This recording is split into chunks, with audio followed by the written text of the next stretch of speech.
けてく夜明けにこれが最後の願いね Let's go!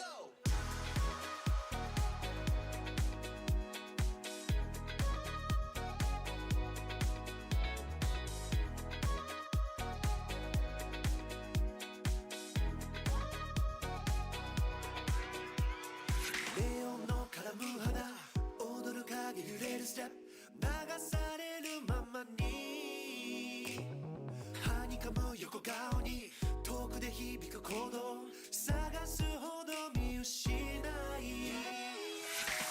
溶けてく夜明けにこれが最後の願いね嘘でもいいからみんなないものねだりね Let's go!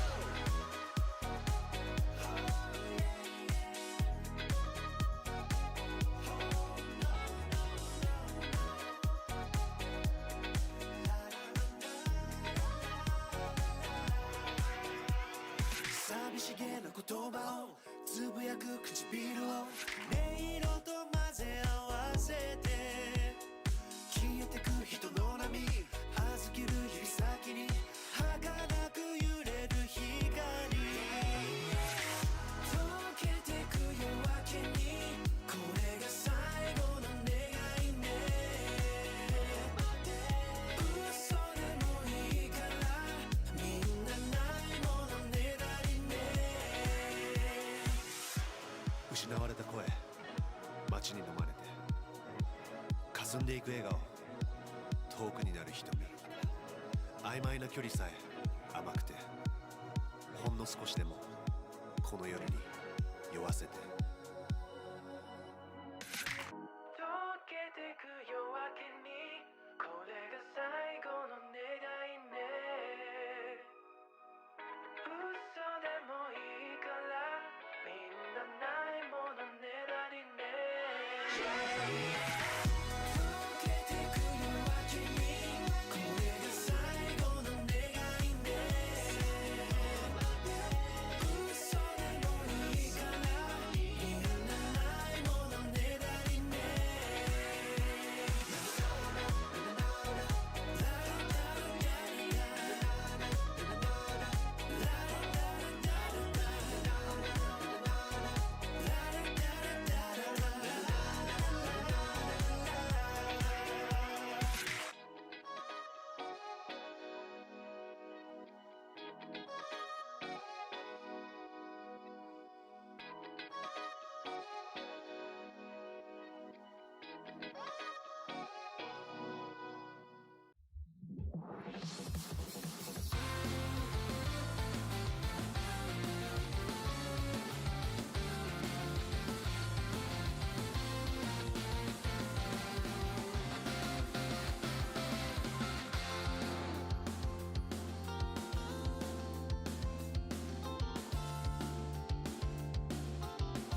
Hello, what is up?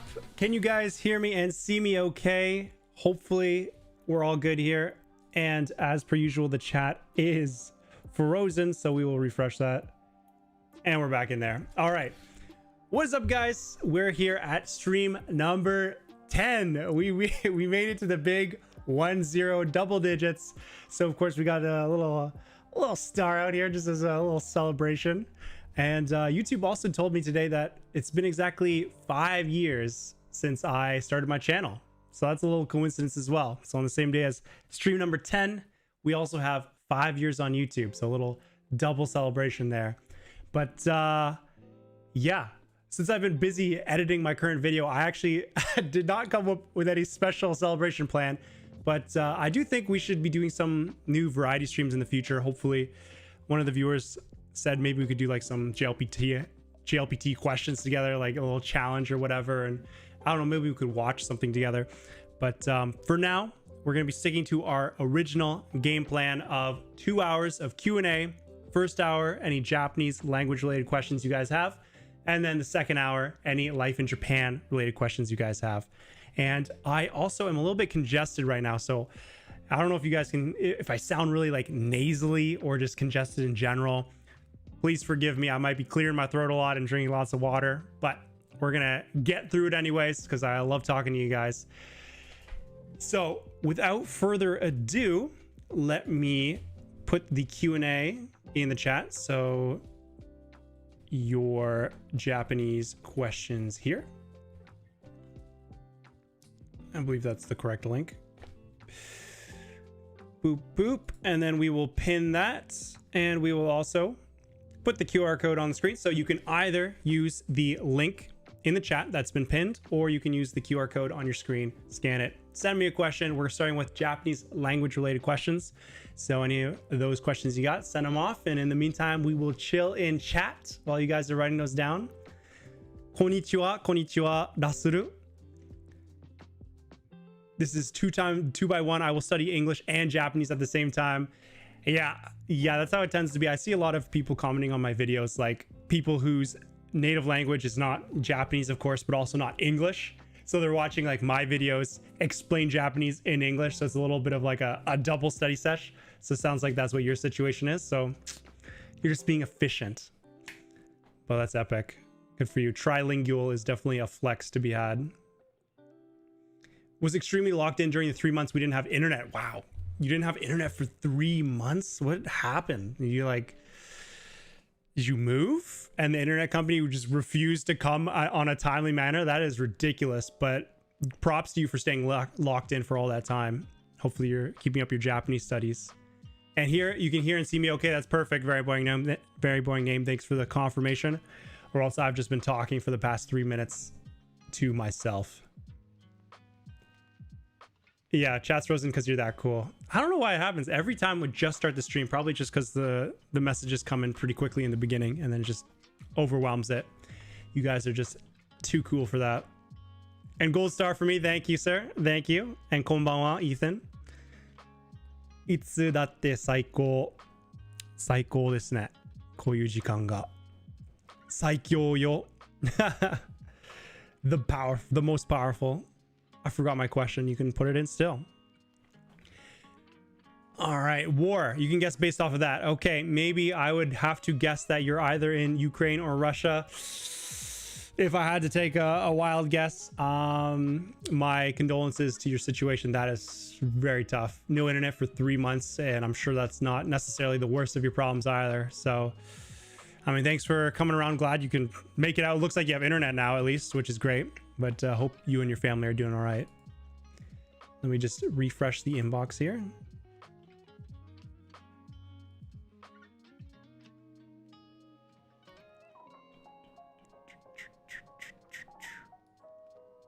Okay, maybe I need to give a little bit more time for some questions to build up so we can still be chilling in the meantime.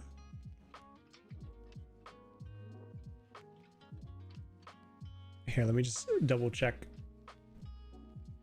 that everything is set up properly. It should be. Yeah, I think so.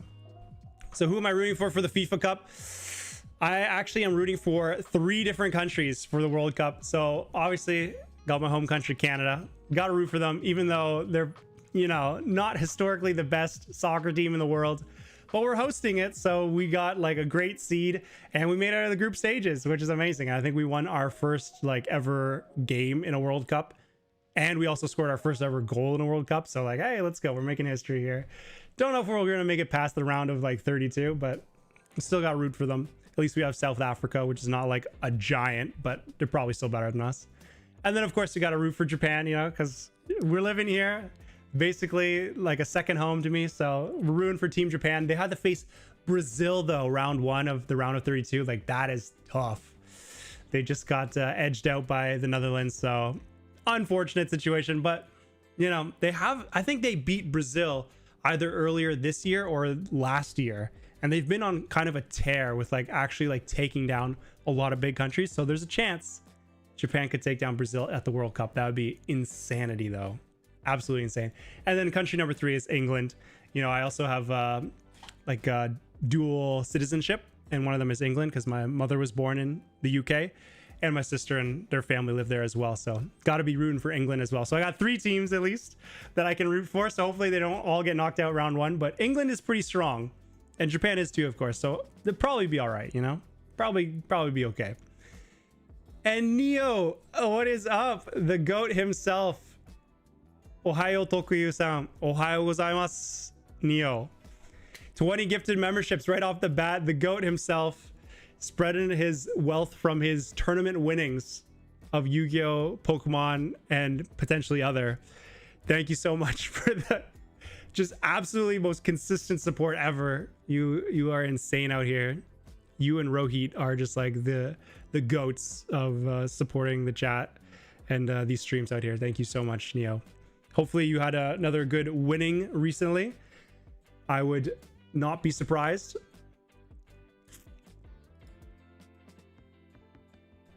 Let me just double check our inbox here.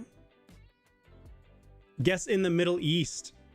War in the Middle East. Okay, I mean, there's a few that could come to mind there.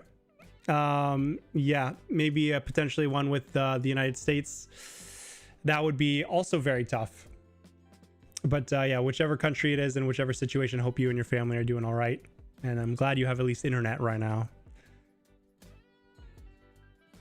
Bro, it hasn't been long since I came to Japan. I really struggle with the language. Can you please help me out? Of course, that's what we're here for. I mean, you have all my videos on my channel. Please check them out. And this is what this stream is for. If you have any additional questions, that's what we're here for. You can ask them in the Q&A, the Marshmallow here, and I will get to them as best I can. And I believe the Q&A for me is also frozen for some reason. The loading bar is extremely slow. So let me just try to refresh that. Reopen the Marshmallow on my screen.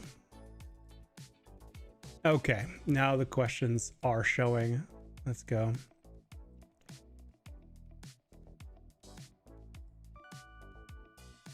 All right, we can get going. This one is not Japanese related, but just here to ask everyone to like the stream. With more likes, the channel gets more interaction, we get more content.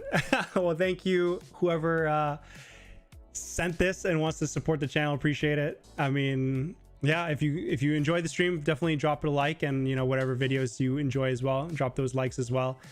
And for sure, I mean, the more interaction we get, the more visibility we get, and then the more this channel can grow, and it's easier for me to make more videos, etc. for you guys. So 100%, and appreciate your support always. Thank you. Like. All right. All right, what kanji should I learn for when I come to Japan, and which vocab as well? So, I mean, this is a very general question. Like, it depends what your goals are. Because if your goal is to become fluent in Japanese, there's no single group of kanji or single group of vocab that you should learn to come to Japan. Because you should learn, ideally, all the kanji up to N2, or sorry, all the kanji and vocab and all the Japanese language related to, you know, the language up to N2 and then eventually N1 if you want to become fluent. But if you're talking about when you come to Japan, say just for like a trip, if you're just coming for a couple weeks, maybe a month at most, then I wouldn't say you should learn kanji. I mean, if you're just coming for a visit, learning kanji would just be kind of like a hobby at that point, because there's probably not going to be a whole lot of utility in spending all this time learning kanji just to learn like say 100 or 200 just for a little week or 2-week trip. If you're talking about vocab, like just survival Japanese, I mean, you got your classic, like, what's your recommendation? Like, osusume wa. That's a good one. If you go to restaurants and say they don't have an English menu, a lot of times they will have English menus, and you can just pick it from there and just say like, this one, please. Kore kudasai. And I'm sure if you just point at it saying this one, please, they'll understand you. But sometimes you'll go to like some nice, like deep restaurants, like very local, authentic ones, and they don't have English menus. In that case, it's good to say like, osusume wa. Like, what is your recommendation? But if they give you kind of like a Japanese answer because it's very like local, you can just say osusume kudasai. Just please give me your recommendation. And then they'll give you whatever they think is like their best food at their restaurant or what they think you'd like. And then you don't need the menu. You can just kind of get by that way. And of course, arigatou gozaimasu. Thank you. And like, konnichiwa, hello. Honestly, with those three, you're probably doing okay. And then sumimasen. Excuse me if you like bump into people or you need to get someone's attention. I'd say those are like the core to learn. But yeah, it really just depends on what your goal is. And glad I'm able to help. Thank you, Neo. Always appreciate the support. It's honestly fantastic. This is leftovers winnings. I earned around 1,200 from Pokemon. That is insane. That's such a good payout from Pokemon. Let's freaking go. What place did you get? Was that like, is that first place? Because that's like a solid amount of money. Good for you. That's epic. Just absolutely crushing the competition out here. Pokemon Master. Literally the very best. The best there ever was. And tips for visiting Japan in November. We'll visit Tokyo in the middle and Kyushu at the end of the month. Okay. November. I mean, November's a great month because it's very mild. Like, you're over the hump of summer where it's so hot and humid. And then like you're before winter, like December, January, February, where it's not terribly cold, but it's just colder. So November is honestly an underrated month to go. So tips, I mean, just dress for like moderate weather. If you're going to like, say into the mountains or more rural areas, it will get colder, like the northern areas, or just like, yeah, areas that are like more highly elevated near the mountains. Then yeah, pack a little bit more warmly for that. But in general, I don't think there's any special tips you need to know for November. But yeah, weather can definitely be like geography dependent for that month. So just keep that in mind. That's awesome though. But Tokyo and Kyushu should be like pretty warm. And bro, how's the job situation in Japan right now? Are you talking about in general or for me? Because for me, like just working on my content creation and my talent work. So overall going well for me. If you're talking about the job market, I don't know. Very, very general question, but I think it's just doing as it's always been doing. And let's move on to our next question. Okay. I'm an exchange student in Japan right now. What is the best way to eventually come back to live here? So exchange student in Japan right now, what is about? Okay. Language school, maybe, but I'm already around N3 and I want to keep improving. Yeah. Yeah. So, okay. So if you come to Japan as a language exchange student, or just like, I guess, exchange student. Yeah. Okay. So if you come to Japan as an exchange student, what's the best way to get back in? So if you're at an N3 level already, like that's fantastic. Like, first of all, like good for you for like making it to that level. Honestly, I'm really impressed because if you're only on exchange, that means usually you're only here for 4 months, maybe 8 months max, like 2 semesters. And the fact you got N3 like in that time is really impressive. You probably did some studying before you came here. So first of all, like big props to you for getting to that level. If you want to come back eventually, yeah, so N3 is a very solid level. And I'd say that's enough to move to Japan and start improving your Japanese kind of naturally. It'd still be good to like study it actively as well, but it's at the point where you can start to just actually converse with people and just slowly improve naturally that way as well. But yeah, the best way to come back and live here. So if you want to live in Japan long term, my advice is always to think about what job you want to do in Japan, right? Because of course you can always come to Japan on a student visa, or you could come here on like a cultural activity visa, or, you know, whatever other visas there are. But the best long-term visa is the work visa. Because if you're here on a student visa, you just got to pay tuition forever, and that's not very feasible if you want to be here long-term. So the work visa is going to give you a long-term visa option, and it's going to pay you. So, I mean, you don't need to keep paying tuition, it's paying you, so you can actually make a livelihood and live long-term here. So even if you plan on coming to Japan originally as a student, you're going to eventually want to switch to a work visa. And I talk about this in my video on how to move to Japan. So I encourage people to think about what job they want in Japan first. And at the end of the day, for the most part, no matter what job you want in Japan, it is almost certainly beneficial to also speak Japanese. Like the only job I can think of that won't require Japanese is like English teaching. But even then, like if you speak Japanese, you can get better English teaching jobs, because you could probably work for like an actual professional school, like private school, and you don't need to just teach English. You can maybe teach other subjects if you're like a trained teacher, and you can like grow your career from there as well. So even for like the most archetypal only speak English job of teaching English, it's better to speak Japanese in my opinion. And then of course for every other job out there, just speaking English and Japanese is the best thing you can do. So 100% learn the language even more. So N3 is great. I would recommend to get to an N2 level, and then N2 at least, N1 even better, but at least N2, and then start applying to jobs that you're interested in. And the second part that's good about that is that there's recently new visa requirements, I mentioned on my previous stream, that you're going to need N2.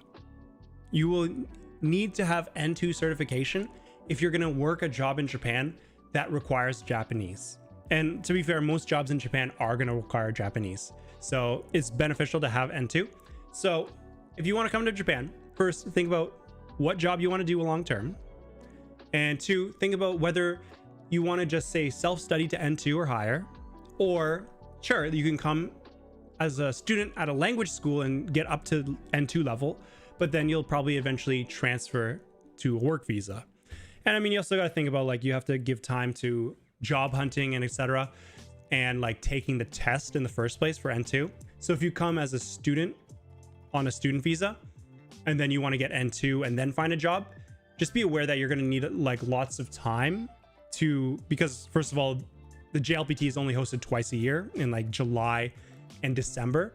So if like say you finish your school and you feel like you're an N2 level but it's March, you're going to have to wait till at least July to take the exam, and then probably like August to get the results, and then start job hunting, and then maybe get a job offer say like December that like starts you to work in like March. And then it's like, okay, so I felt like I was at an N2 level in March, but now I can only get the work visa the following March. So like keep that in mind as well, that it takes time to do things. So you'd have to have extra money if you're willing to stay longer as a student, or do a different visa, or go back to your country and then come back to Japan once you have the job offer, etc. So that's my, I guess, more in-depth answer of what I would do if I were in that situation.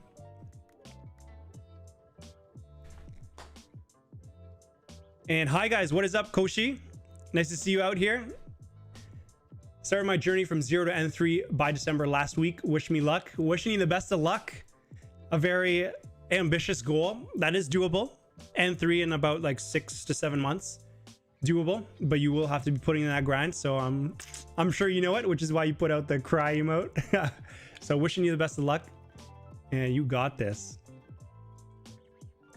And what about Tokyo, Matsumoto, Gifu area in September? Yeah, it's gonna be hot in Tokyo and Gifu. Matsumoto, is that Nagano? I like honestly forget. I always mix up Matsumoto and Matsuyama, but yeah, that is Nagano. If I can even just share the, oh, here it is. Yeah, Matsumoto. Boom boom. I was literally here in December visiting with my family. Very nice castle, very nice area in general, very clean water, and famous for their sake because of that clean mountain water. But yeah, it'll be cooler there because Nagano is like famous for like say like snowboarding and stuff and mountains and stuff. So I'm sure in September it'll be a nice climate in Matsumoto, probably. But September it can still be pretty hot in Tokyo and Gifu, like main like areas of Japan. So yeah, I guess just be prepared for that. But it'll be better than July and August. So it won't be the worst, but it'll still be like pretty hot.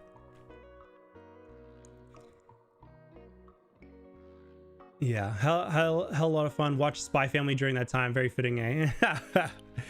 yeah. You can understand the life of a spy and an assassin there. Hopefully more so in the anime than real life, but Spy Family is definitely a sick anime.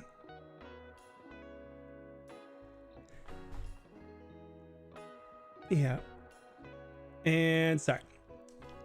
So many messages in chat. I'm trying to like keep up. So when you got your PR after 2-ish years, were you on a normal visa or a high-skilled professional visa? I was on a normal visa. It was just a regular humanities. Let me switch back to me. We don't need to look at Matsumoto in such great detail. So when I got my PR, I was on a regular work visa. It was just like the humanities engineering specialist visa. So it was just a regular work visa.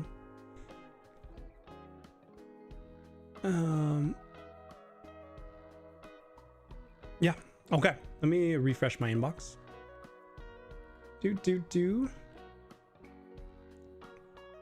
Okay. Let me just find what question I was at before. Okay. So, a very classic question. So, what is the difference between soko and asoko? So, this is a very Japanese grammar here. I could probably explain this very quickly. So we got koko. I think if I just click it like that, yep, then I can drag that. See that okay? I think so. So we got koko, soko, and asoko. And I'm sure lots of people in chat already know the answer because you guys have been doing your studying. So if you think you know it, feel free to put your answers in chat. And I will also just include the English reading just for those who have not mastered hiragana yet. So, koko, soko, asoko. Okay, so this is a very common grammar. It's kind of like half grammar, half vocab of Japanese. But essentially, koko means here. Here, close to the speaker. So if I say koko dayo, it's here. Koko dayo, it's here. So like I'm speaking, I'm saying koko, it's here. Like it's close to me. Like it is in my vicinity relative to whoever's listening. But soko is there and it's close to the listener. I want to make this a little bit more tight so it's very clear which categories these belong to. Yeah, okay. There, close to the listener. And I kind of want to add some color grading here just to make this absolutely clear. Here, close to the speaker. And then soko, there, close to the listener. Okay. And then we got asoko, which is there, and it is not close to, say, neither the speaker nor the listener. So asoko, there, and then not close to either the speaker or the listener. Okay, so that's the difference between soko and asoko. Right? So in English, we don't have this concept. We just say there for both, right? Soko, we just say there. Whether we're talking about like, if I'm talking to someone who's like, you know, across the room from me or just like even just across the table from me, and I'm talking about say like the salt that's next to them on the table, we just say there. Or if we're talking about say the salt is like on like a cabinet away from both of us, we still say like it's over there. It's there. But in Japanese, they make this distinction between either close to the listener, soko, or not close to either me, the speaker, or the listener, like somewhere over there, it's asoko. So you can almost think of this as being like over there, if you'd like the closest English equivalent, over there. Because you probably wouldn't say over there when referring to something that's close to the speaker. It's kind of hard to delete this orange line while it's in the middle of the text, but just there, boom, over there. Okay, boom, boom. And so this also applies to other concepts as well. So we have like kore, sore, and are, which just means that. So again, let me click off of this. Yeah. So kore, sore, are. So you can see that it uses the same prefix here. So we have ko, so, a. And it's the same concept. So kore, sore, are, it means this or that, like we're referring to like an object. So kore would be an object that's close to me. So if I just say like, this is my like camera lens lid. So this is kore, I'm holding it, kore. But if say like you were holding it, you know, if you're holding it, but I'm talking about it, I'd say like sore, like this, like, or that maybe is more accurate in English. That, it's closer to you, that. And then are, it's like it's away from both of us. The exact same concept as koko, soko, asoko. It's just like close to me, the speaker, close to you, the listener, or away from both of us. Ko, so, a. And that's the difference. Hey there, loving the white fit. Thank you, Nora, my beautiful mod. Thanks for appreciating the white fit. Thought it was like a little, almost like celebratory for our stream number 10, as well as 5 years on YouTube. Thanks for noticing.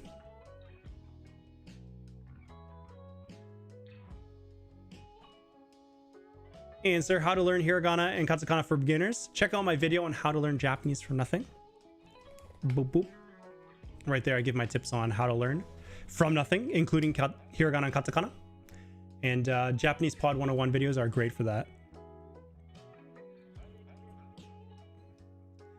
That is also in Korean. It has two different there. Oh, that's interesting. So Korean has the exact same grammar / vocab concept of there being two there. It's close to the listener and close to neither the speaker nor listener. That's interesting. There's just so much overlap between Japanese and Korean that like I learn like almost like every day. Just like either the same vocab or the same grammar or the same way of thinking. Like with this, it's just like, yeah, if you know either Korean or Japanese, it's just like such an advantage to then learn the other language because there's just so much overlap. So it sounds like you're learning both, or you already know Korean, which is awesome. Can put them in an example and translate it. If I were to, I mean, it's very, usually koko, soko, asoko are very like standalone. Like there's not many like large sentences that use them. Let me just put this one away for now. Koko da yo. It's like where, nandaro. Like if someone asked you like where is like the toilet or something, you can, is that, I mean it still works. Like you could say like toire wa koko desu. So if someone asks you like, hey, where is the toilet? Say if like you're a staff at a restaurant and a customer asks you, where's the toilet? I mean, probably for the most part, you wouldn't say koko, but let's just imagine like you're like leading them. You lead them to where the toilet is. Like you're just outside the washroom and you're like, toire wa koko desu. Koko desu. It's like, it's here. Like you're next to it. You're like, it's here.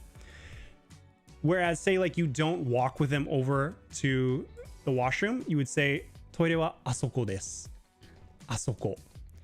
So you're still like at their table and you're just pointing to like, say across the restaurant. You're like, toire wa asoko desu. Asoko desu. It's like, it's over there.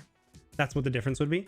You wouldn't really say soko in this case, because like if they're close to the washroom, then they probably wouldn't be asking you where the washroom is.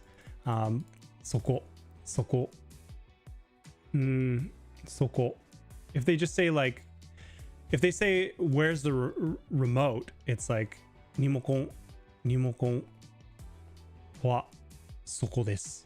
Like say they're like, oh, where's the remote? I can't find it. They're on the couch, they're like looking around like, where's the remote? And you're just like, soko dayo. You probably wouldn't even say like nimokon wa soko desu, but you would just say like soko dayo. Soko dayo. And you just like point to like next to them that they couldn't like see because they weren't like turning. You're like soko dayo. It's like right next to you because it's close to them, not close to you, close to them. So soko dayo. That's why like a lot of times like these sentences are pretty short because you're just saying like, oh, it's here. You wouldn't even say like toire wa, just like koko desu, soko dayo, asoko desu. So it's hard to give like a, say a full example sentence, but that's the essential concept. And Aika learns both Japanese and Korean. Damn. Insane. And Headmost Cantaloupe. So I subscribed to you 5 years ago. You subscribed to me when I uploaded my first video because that is crazy. Original supporter out here. Thank you so much. That's insane. If you've been subscribed since then. From the very beginning. The very rough days of learning how to edit and make videos. So appreciate the support. All right, let me try to find the next video, or sorry, find the next question. Okay, just finished JLab's beginner anime and grammar Anki deck. Recommend any resources that teach grammar like that other than Take Him or J-Test for You. So JLab's beginner anime and grammar Anki deck, I could not tell you what that is. JLab beginner on anime grammar Anki deck. I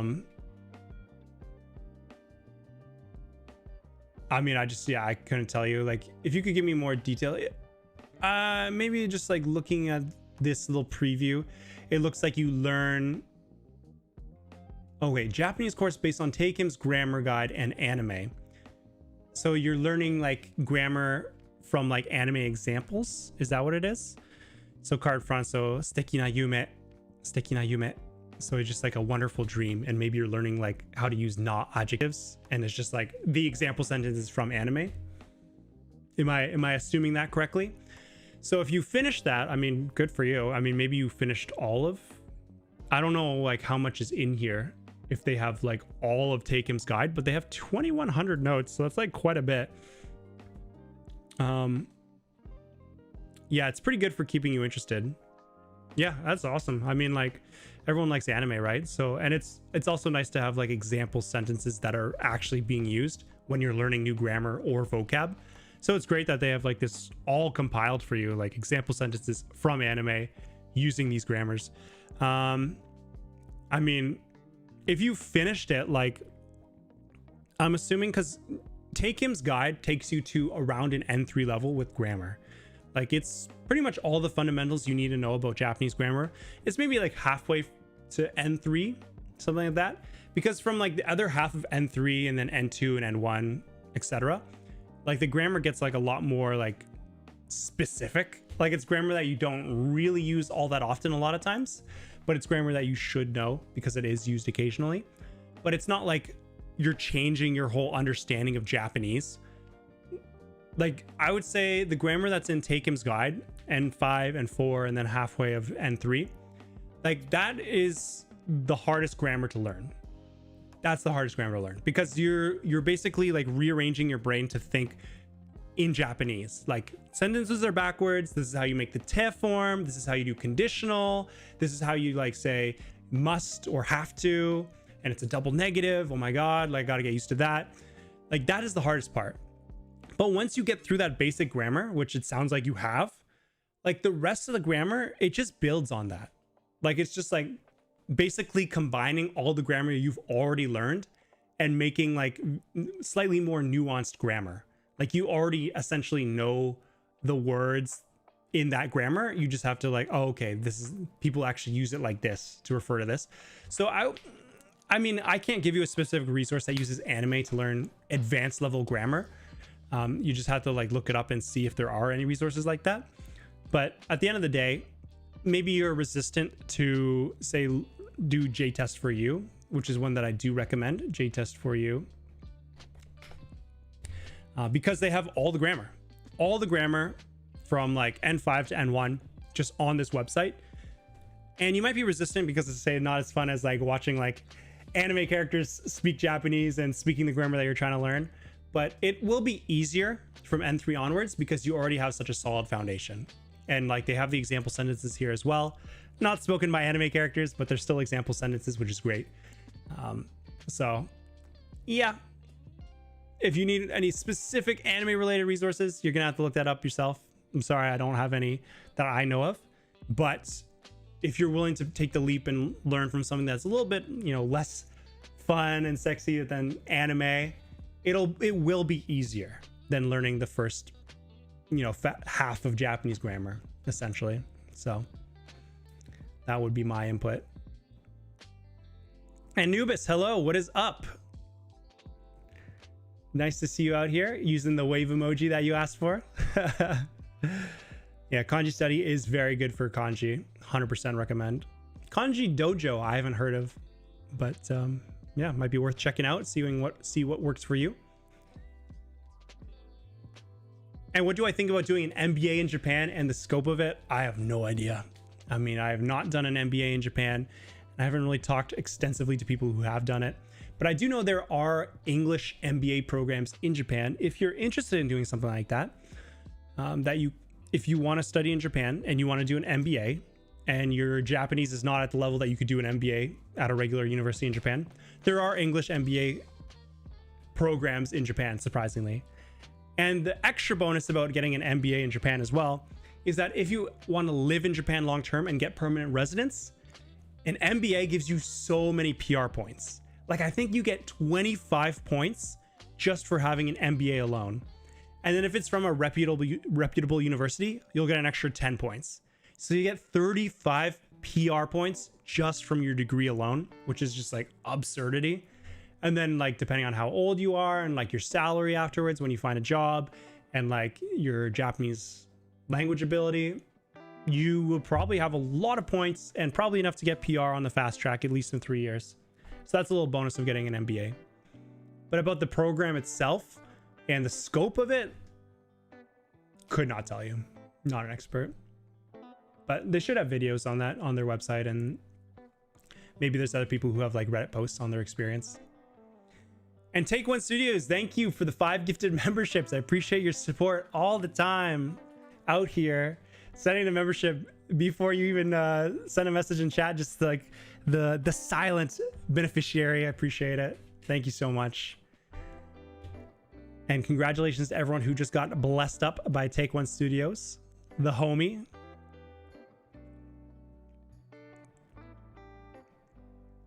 And class is starting. Good luck at your Japanese class, Ethan. Hope it goes well.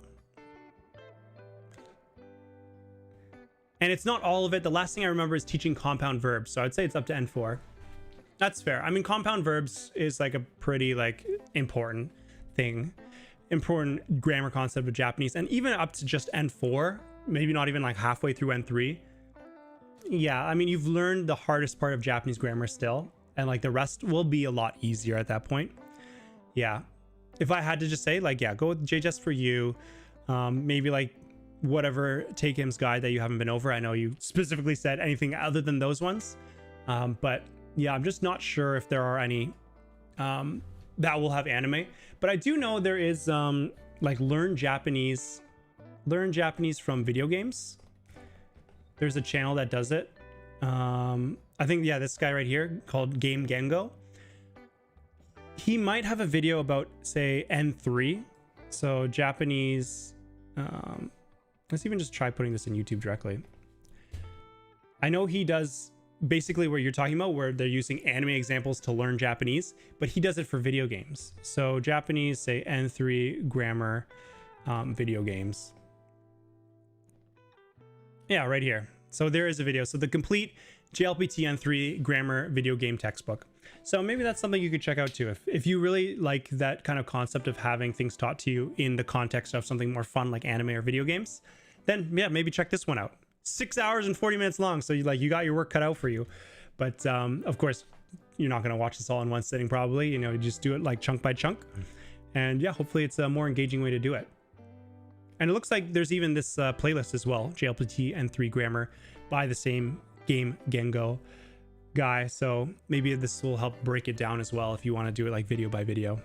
So maybe something worth checking out.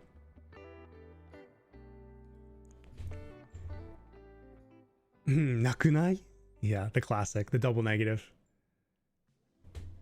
Game Gengo. I watched the N5 version for grammar. Okay, Aika.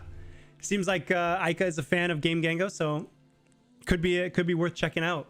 I really like the concept. I mean, like it's great. Like everyone, like who doesn't like video games and anime? I mean, especially if you like Japanese, like who doesn't like that? And like it's great that they've gone through the whole effort of looking up like specific contexts in video games where they use each grammar point, like every single grammar point. Like that's fantastic. And if it's just like ways to like help keep you engaged and give you an example sentence as well that's being used like in a real game, like made for Japanese people, then I mean that's awesome. So yeah, definitely a lot of effort that must go behind those videos. So that's epic. I'm Batman. Yeah, the silent beneficiary. I'm Batman. Thank you, Take One Studios, for your generous donation from what is it? Is it Wayne Tower? What is it? What is his like? He's a billionaire, right? What is his like? He has a tower, right? I can't remember what it is, but thank you for your donation from your little pool of billions of dollars. Yeah. All right, let's check out, see if we have any other questions. Try to look for Japanese language specific ones.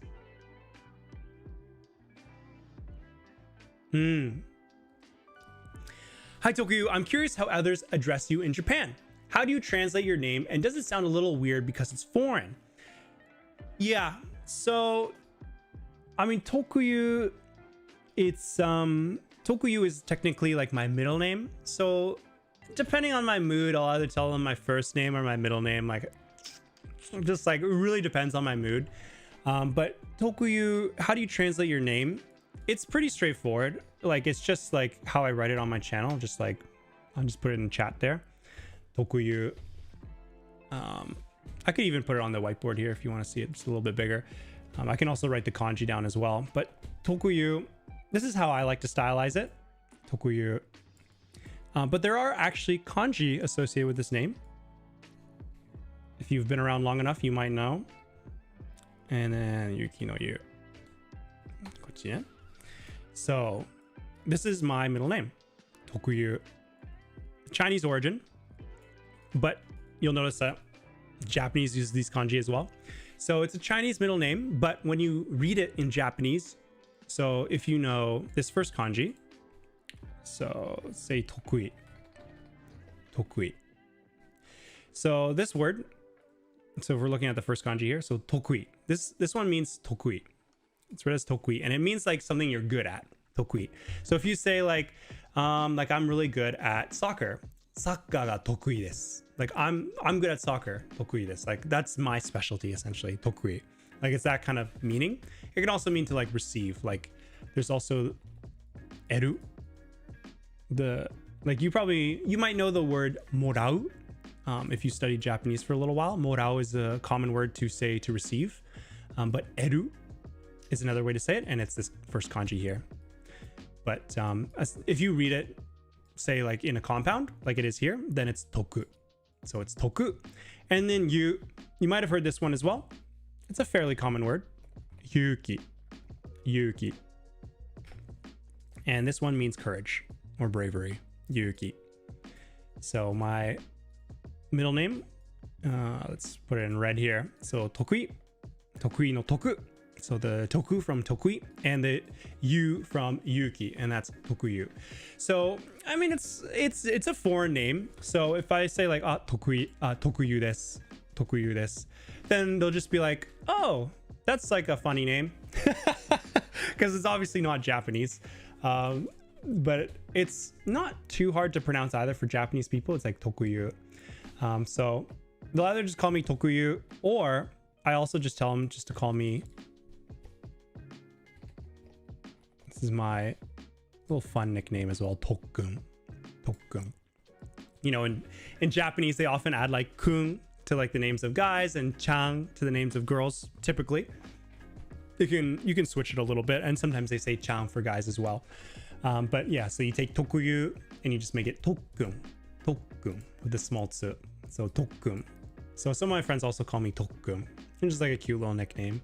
And it's a little bit easier to remember as well, I think, because it's just like that one sounds a lot more Japanese. Because I think if someone's last name is say like, I actually met a guy who also went by Tokun, and his last name was Tokuda. Like that's a real last name in Japanese, Tokuda. And his nickname is also Tokun.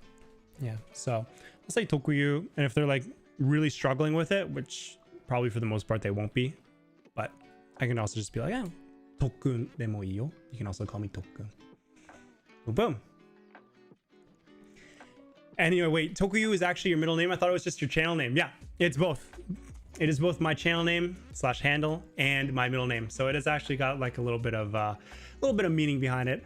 I wanted to like make my channel name something that actually had a little bit of meaning for me as well. And you know, I remember I had exchange student friends at my university back in Canada, and they were exchange students from Japan.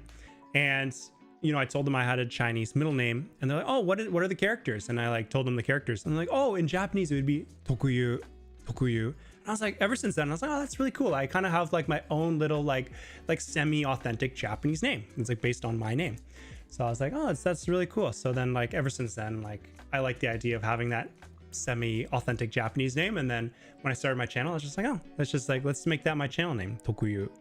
It's a little bit tricky, like especially for English speakers. Like, you know, Tokuyuu is like not the easiest to pronounce. People think it's like from like Tokyo. It's just like a basically like a different version of Tokyo, or they'll like miss the U in the middle, or they'll miss the U at the end. Now it really looks like Tokyo. So it's tricky for sure, but I mean, it's still something that has meaning to me, so that's why I went with it anyways, even though it's not, say, the best like search engine optimized, easy to remember name. But that's why I also say like you can also just call me Toku, because that's a lot easier, I think, for even English speakers to say Toku. So Tokuyuu, Toku. In Japanese, Tokuyuu or Tokun is my nickname. So a little background history for you guys. Boom, boom. Tokuyuu, what is up, man? Here we go again. What is up? Okay, what can I call you? Is it Choco, but what is up, my guy? Thanks for checking out the stream. Toku is the U shot. And Rip Rover, do you mind telling us your first name? I don't mind saying it, but for now I like to just like keep it on the down low, just because like I'd say I'm still like a relatively smaller channel. Like, of course, we got 100,000 subscribers, like thanks to all you guys supporters out here, and we are growing. But like, because Tokuyuu is just like a harder name to pronounce, like I kind of want to just make sure people just stick to calling me Tokuyuu or Toku for now. And then when I'm big enough, then like, yeah, I could just say like make my first name more mainstream, because like my handle has become more like household, like people know how to pronounce it. They know me by that handle, because I think my first name is just like a regular Canadian first name. It's very easy to call me by that, I think. So I just want to make sure Tokuyuu is more like kind of set in stone as like my brand and identity. So I'm not trying to hide it, but just for now, I'd like to like have Tokuyuu be like the forefront of like my brand, essentially.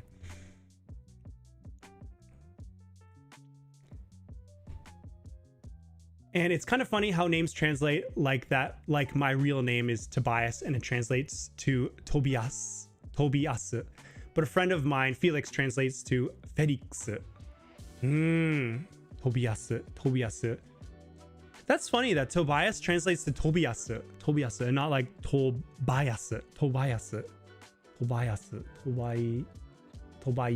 demo. Tobias just feels like they took like the literal letters and just kept it that same order, right? Because like you just have like your Tobias and then Tobias. They just like kept the exact same order of letters and just like made it Japanese, rather than making like the most accurate pronunciation, from my understanding, if that's how you pronounce it, Tobias. That's interesting. My friend Felix translates to Felix, and that one's also funny too, because like instead of Felix, like a fee, it's like Felix. So again, they're like prioritizing keeping the same like letter, like the E in Felix becomes an E. You know, it's romanized as an E normally. So like Felix instead of, they could have just said Felix. So yeah, it's kind of funny how Japanese like katakana works like that. It's really hard to predict sometimes. Yeah, it is kind of funny.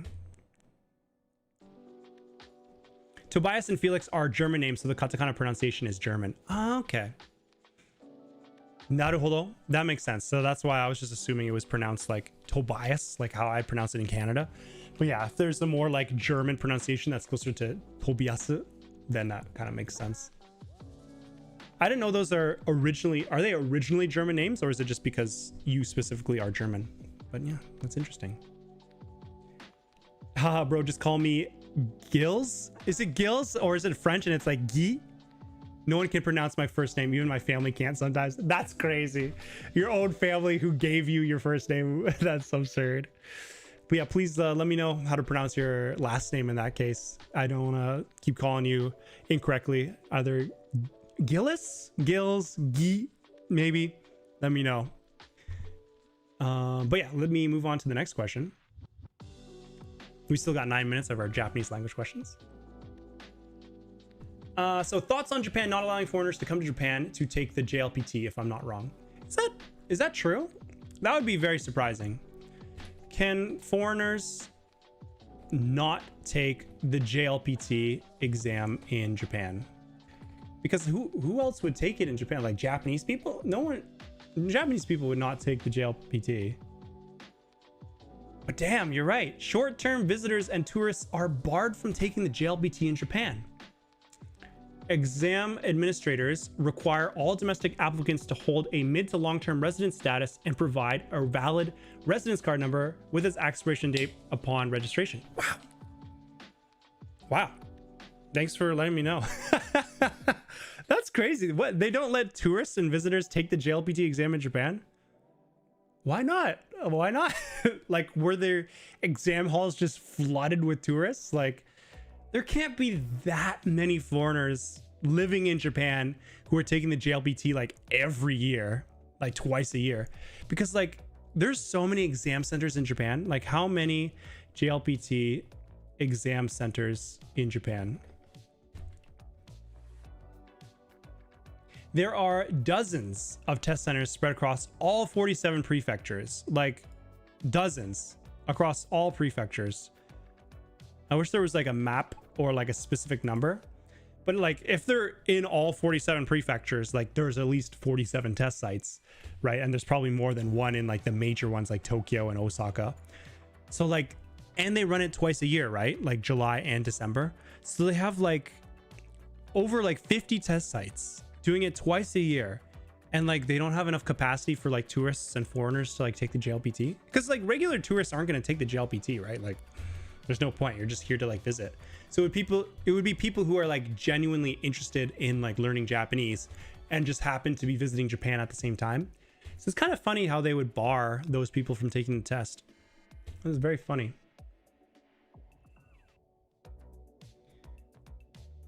And interesting because they leak the questions.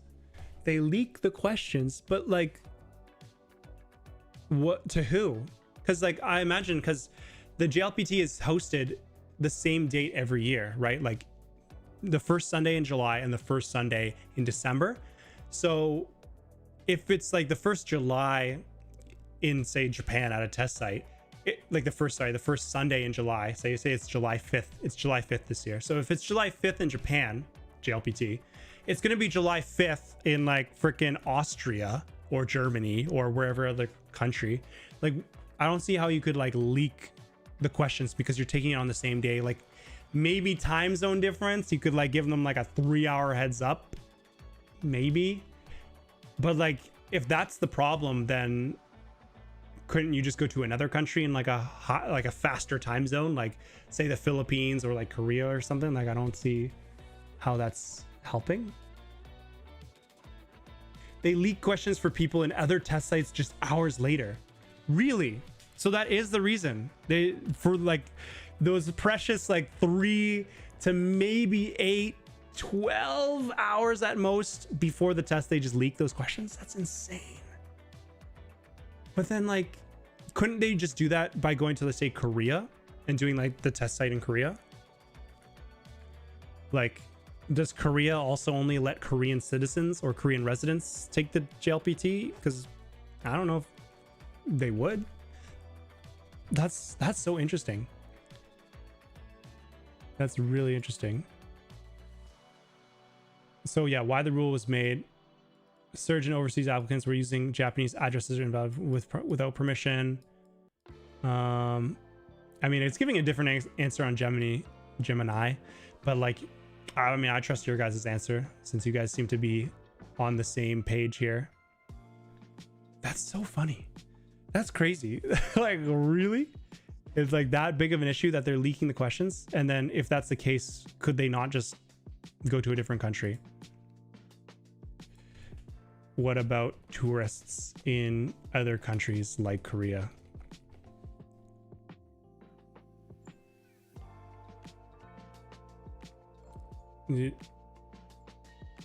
Oh, here we are. Tourists are generally allowed to take the JLPT in countries outside of Japan. What are we solving here? There is like a very obvious loophole here. You just go to Korea and do it instead. Like, what's the difference? It's way cheaper doing the test in Japan. Really? And more spots. I mean, more spots for sure I could see because it's Japan. They have the most test sites. But cheaper. I didn't know that. Really? JLPT exam cost in Japan is 7,500 yen. I mean, that's not like super cheap. What is a JLPT exam cost in Canada? What did I pay? I can't even remember what I paid. $100. It's like a little bit more expensive. Like, you got a 25% discount for like taking the JLPT. Okay, what about Korea? How many won?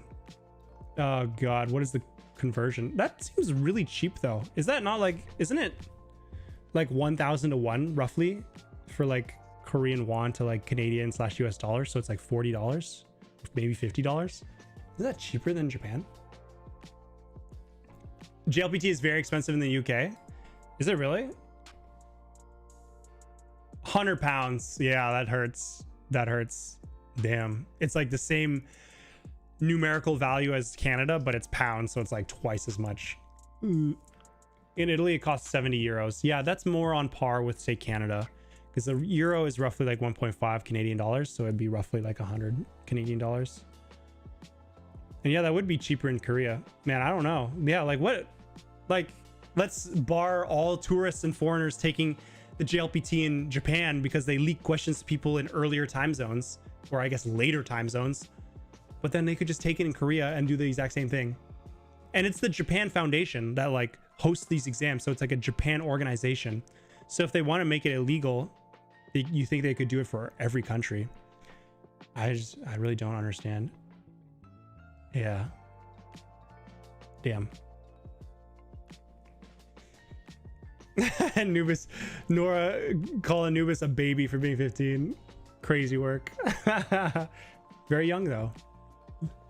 Very young for sure. Great to be studying Japanese when you're young because it'll help stick easier in your mind, I think. Yeah, that's insane.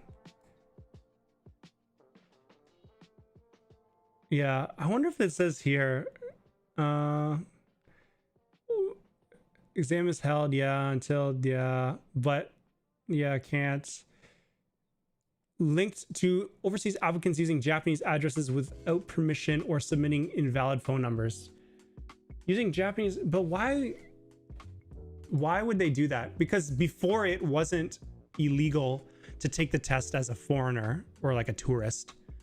So why would people be using fake Japanese addresses or submitting invalid phone numbers? Like, just use your real phone number and address, because it wasn't a rule back then. This made it difficult to deliver test vouchers and official score reports to examinees to contact them directly. Okay.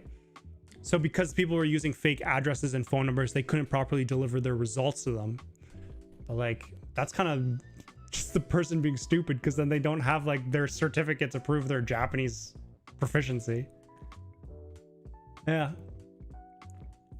I don't understand. People are weird. Yeah. Very funny, but good question. And like, yeah, good question / thanks for letting me know. My thoughts on it. My thoughts are it's kind of strange. I don't really understand what the purpose is. Yeah, because leaking the test questions doesn't seem to be like make sense, because they can do it in other countries. Fake addresses. I just don't get why people would use fake addresses and fake phone numbers to begin with. That's a mystery to me, but it seems like it is the truth. And with that, it is 10 p.m. So we are going to be switching to life in Japan related questions. That was kind of like in between, because it was about the JLPT. So it's like in between like life in Japan and Japanese language. So that's a good transition question, I'd say, to get us on to life in Japan. So yeah, just using the same link pinned in the chat or the QR code on the screen, please ask your life in Japan related questions. And hopefully I can get to as many as I can.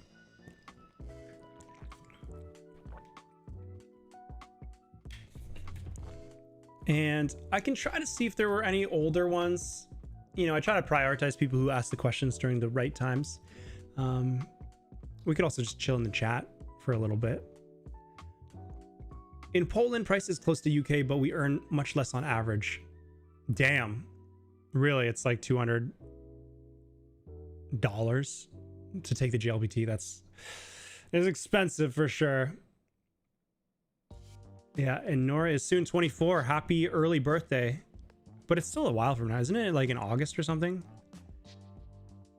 Still a baby. Yeah. There are a group of people in China who specifically take the exam to give the answer just after the exam and post it on one website.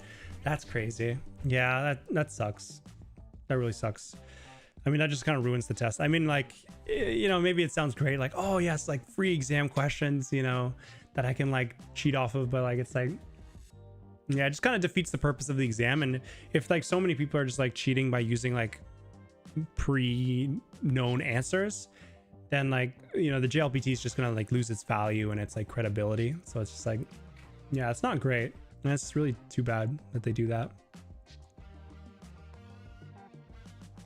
Yeah, I was considering Japan for my education, but then I noticed that I would have to study everything in Japanese for sure.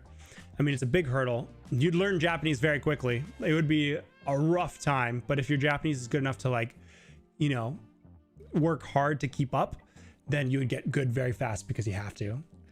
But yeah, there are like courses in English as well if it's really just unfeasible. I'm worried that I might not understand the things that I'm being taught in Japanese. Should I be worried? Depends on your level, but I'd want at least JLPT N2 before I'm studying in Japanese. Ideally N1, but at least N2, I'd say. Less than 2 months away. I mean, it's closer than it is further away, you know, if you think about 1 year for a birthday. But yeah, we'll wish you a proper birthday. Happy birthday in August when it's time. Yeah.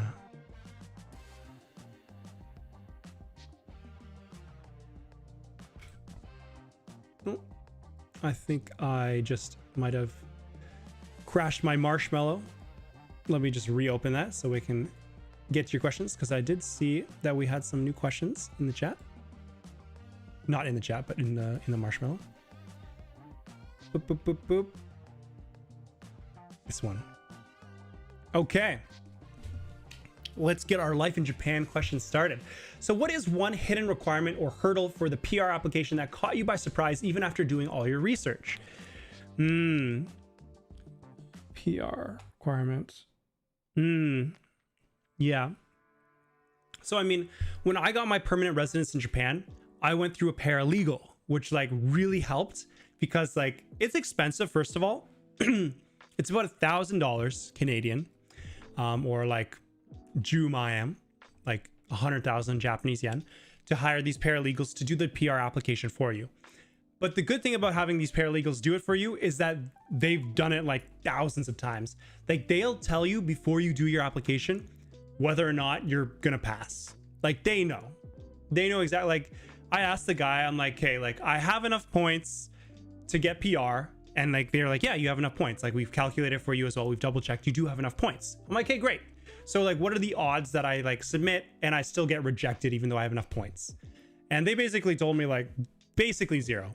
There's like almost a 0% chance that if you have enough points that you won't get PR. There's basically no chance. The only time that you could fail, even if you have enough points, is if you've committed like fraud. Like he gave one example of a guy who had enough points, but under his visa, he wasn't supposed to work a second job. But lo and behold, he was working a second job and making a second income. So because that became discovered from his application, maybe he like wrote it down as like his income, or like it just like came up with his documents. Even though he had enough points, he got rejected for PR. So theoretically, if you have enough PR points, you're gonna pass. And with a paralegal, like they'll make sure your application is like spick and span, no issues with the submission, and you'll know if you get it or not. So because I went through the paralegal, there weren't any specific surprises for me because they told me everything up front, which is great. But the biggest thing that surprised me about permanent residence in Japan is that it's harder to get PR in Japan than it is to become a Japanese citizen. Isn't that crazy? It's easier to become a Japanese citizen than it is to get permanent residence. Like that seems so backwards to me. I was telling the guy, I'm like, does this make sense? And he's like, I don't know why they do this. I don't know why like they make citizenship easier. But like to get PR in Japan, typically you need to be in Japan for at least 10 years. You need to be living in Japan for 10 years. Like that is a long ass residence, and you need to be working and paying taxes appropriately the whole time, or at least the majority of the time. But for naturalization, getting citizenship in Japan, I think it was only around 5 years. Like the time limit was only 5 years, and it wasn't as strict. Like the only thing that was stricter about getting citizenship in Japan was that you need to have a slightly higher level of Japanese proficiency. But if you had like N3, that's like good enough. Like they do an interview, I think, and like you need to speak a little bit of Japanese, but you don't need to have like a super high level of Japanese. You just need to have like a conversational level of Japanese, from what the guy was telling me. And I was just like, that's absurd. Why, like, would you not be stricter to like make people citizens who can like vote and like affect your government, versus like just people who are gonna like live in your country and work for you, but like have no political influence? That was the big thing that surprised me about permanent residence when I applied. But I mean, at the end of the day, like I still wanted to get PR, because if you get citizenship in Japan, like you have to give up your other citizenship, as we know. Like I would have had to throw away my Korean. I would have to throw away my Canadian citizenship. So I didn't want to do that. So PR was what I wanted. But yeah, it was just a little bit curious. Yeah.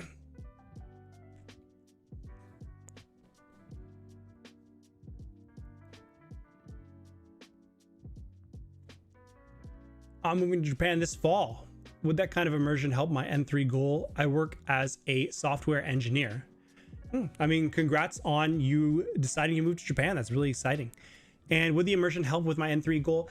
Immersion would help, but when you're at the very beginning, it sounds like you said you started just a few days ago or recently from 0 to get your way to N3 by the end of the year. Immersion doesn't help in the beginning, in my opinion. Like sure, it's better than nothing, but at the end of the day, you still need to do your hard studying, especially in the beginning, because it is just not going to naturally come to you. So yeah, it might help a little bit, but for the most part, you just want to keep studying. And then once you get to the N3 level, then the immersion plus active studying will really just have a really good synergistic effect, and it'll just snowball positively. Do you think there's a threshold level like N3, N2 from where you can have more job opportunities as a foreigner in Japan? N2 is the threshold for sure. N2 is like you're more comfortably fluent if you've studied properly and like practiced a lot. And N2 is also when you are legally required, you are legally required recently to have N2 to get visas in Japan for jobs that require Japanese language. And even before that, like, law changed, before that law of needing N2 came in effect, a lot of jobs just still required at least N2. It was either N2 or N1, like it's N2 or higher essentially. So N2 is like the switch. N3 is good. It's definitely like better than like nothing, but I'd say N2 is when companies start like recognizing your Japanese level as being proficient enough to work. Yeah. It'll still be a struggle if you're working fully in Japanese, but it'll be enough that you can pick it up and you'll get better over time.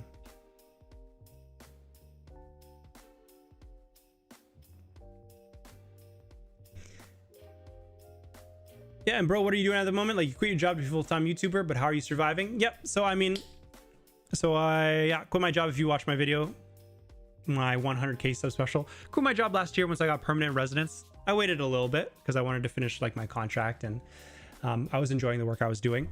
But yeah, I mean, I make income through YouTube as well as I do talent work on the side as well. And I've also just like saved up lots of money like beforehand while working, and I've been investing since a very young age. So I am quite comfortable. Like, I wouldn't say I'm like ready to retire, but yeah, I'm not like scraping by and like living on food stamps either. So yeah, the income I make from YouTube and talent work is enough, and of course we're working to grow the channel and grow the brand essentially at the same time. So that's what we're doing. And you'll be awaiting my birthday message. You better be waiting, Nora. It's in my phone. Don't worry. If Nora's birthday is on my Toku stream, then Nubis will wish you happy birthday as well. There's a 1 in 14 chance of that happening since I do these streams every 2 weeks. Yeah. You need 80 points, right? What if you have 75 or 70? Then you need to wait 3 years. If you live in Japan for 3 years and have 70 or more points, then you can apply for PR if you meet the requirements. 80 is it, you can apply after 1 year. And love your vids. Keep at it. Thank you, second in command. Appreciate it. All right, let's see. Let's try to get some more questions. Try to answer as many as I can for the people who took the time to write them. Let me try to find some. Oh, okay. Let me just, I don't know what I pressed. Maybe I'm pressing the wrong button, but it just glitches out my Q&A. So we gotta pull it up again. Luckily, it's very quick to close and refresh. There we go. What is your favorite Japanese food, drink, snack, and dessert sweets? So favorite Japanese food, very basic, no surprises here. It's sushi. Yeah, I mean, just gotta love sushi. It's so goated. Like, the fish is so fresh here. It's healthy. It's good for you. It's tasty. Lots of protein. Gotta love sushi, and specifically hamachi. Yellowtail is my favorite type of sushi. I'd love to hear what your favorite types of sushi are in the chat if you have them. But if your favorite sushi is hamachi, you know. Drink, favorite drink in Japan, I would have to go with, yeah, it depends on my mood, but for just like any situation at all, jasmine tea. Jasmine tea is just so goated.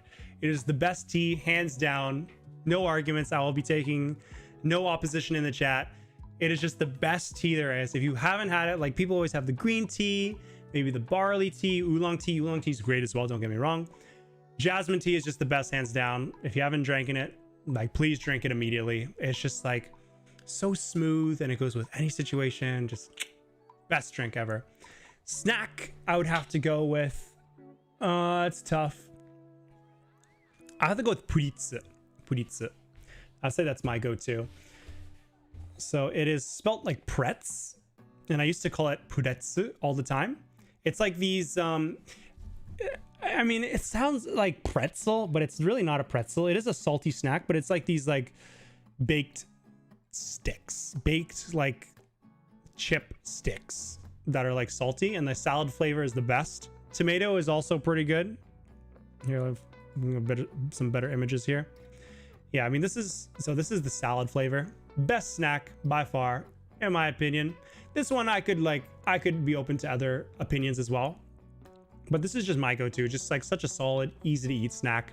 Good for any occasion. Good tsumami as well. Like good to go with like any drinks because it's salty. Absolutely love it. And the tomato flavor is also goated. This one here. Tomato or salad flavor. Best flavors. There you go. And then dessert sweet. I'm actually not huge into desserts typically, but papiko coffee flavor is goated. If you haven't tried it, you gotta try this as well. Papiko, it's like an ice cream. It's a coffee flavored ice cream, essentially. But it's not as like heavy as ice cream. It feels more refreshing.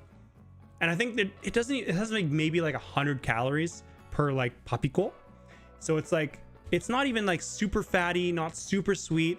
It's just so refreshing. I have some in my freezer right now. It's just like such a good sweet when you have that sweet tooth mood. And it comes with 2. So you finish your first papiko and they come in these like little shapes of like, I don't even know, like it's a bottle, I guess. I guess it's like a bottle of coffee ice cream. So you finish one, but then you finish it and you want some more? Well, you got a second bottle of papiko to eat. So then you have your little second little bottle of papiko snack. It is just goated. If you haven't had it, please try it. So that would be my favorite food, drink, snack, dessert. There you go. If you haven't tried some of those, I do recommend you try them. And which conveyor belt sushi do you like the most? Kurazushi, hamazushi, or kappazushi? Well, you didn't name the best one actually. And that would be Sushiro. Sushiro. This is also a very big chain of conveyor belt sushi. Sushiro. And this one's my favorite. Yeah, I've been to Kurazushi and Hamazushi. I haven't been to Kappazushi. What is that? What does that one look like? Kappazushi. Oh, maybe if I've seen it. I don't really know. I don't know that brand. Maybe it's like in smaller areas. But it's not one of the major ones I know. I don't know if I've tried it before, so I can't say. But out of the 3 major that I know, which is Kurazushi, Hamazushi, and Sushiro, the best conveyor belt sushi is Sushiro. If you're going to the other conveyor belt sushis, forget them. They're not as good. The quality is not as high. The fish, they're okay. It's just not as good. Like, Kurazushi is fun because like you put your plates into like the little like insert. And like when you put like 5 plates in, then you get like a little roll. Like it has like, you have a little TV monitor that you order from, and every 5 plates you put into like the disposal, it'll like give you a little roll. And if you get the roll, then you get like a gotcha item, and it'll be like the theme of that month. Like you'll get Conan like character gotcha, like a little small little plastic figurine. And that is awesome. Like I love their system. Like it just encourages you to eat more, which is like a great business strategy. And it's really fun because you get to like put the dishes away and like you get to roll for gacha. So very Japanese. But the sushi itself is just like, it's like, it's okay. It's like, it's not the best quality. It's like, it's all right. It's Japan, so it's still like pretty good. But if you want the best quality of fish for conveyor belt sushi, you want to go to Sushiro. All right. Keep that in mind. Hamazushi is also just mid. I don't know. I think I've only been to it once. So maybe I just had a mid experience the one time. I could give you that. But yeah, in my opinion, Sushiro is the best. And very boring name. Sushiro is his favorite as well. Ball knower. Let's go. I like yakisoba and gyudon. Very good choices. Yeah. Very Japanese choices. Very easy to eat as well. And just like great for like a quick meal. And if you've been drinking as well, it just hits the spot. One of my original characters likes Jasmine Cha. Nice. Let's go. One of my, so you draw then? Digital artist or hand drawn? And your original character sounds dope as hell. And they have very good taste in drink. That's awesome, Micah.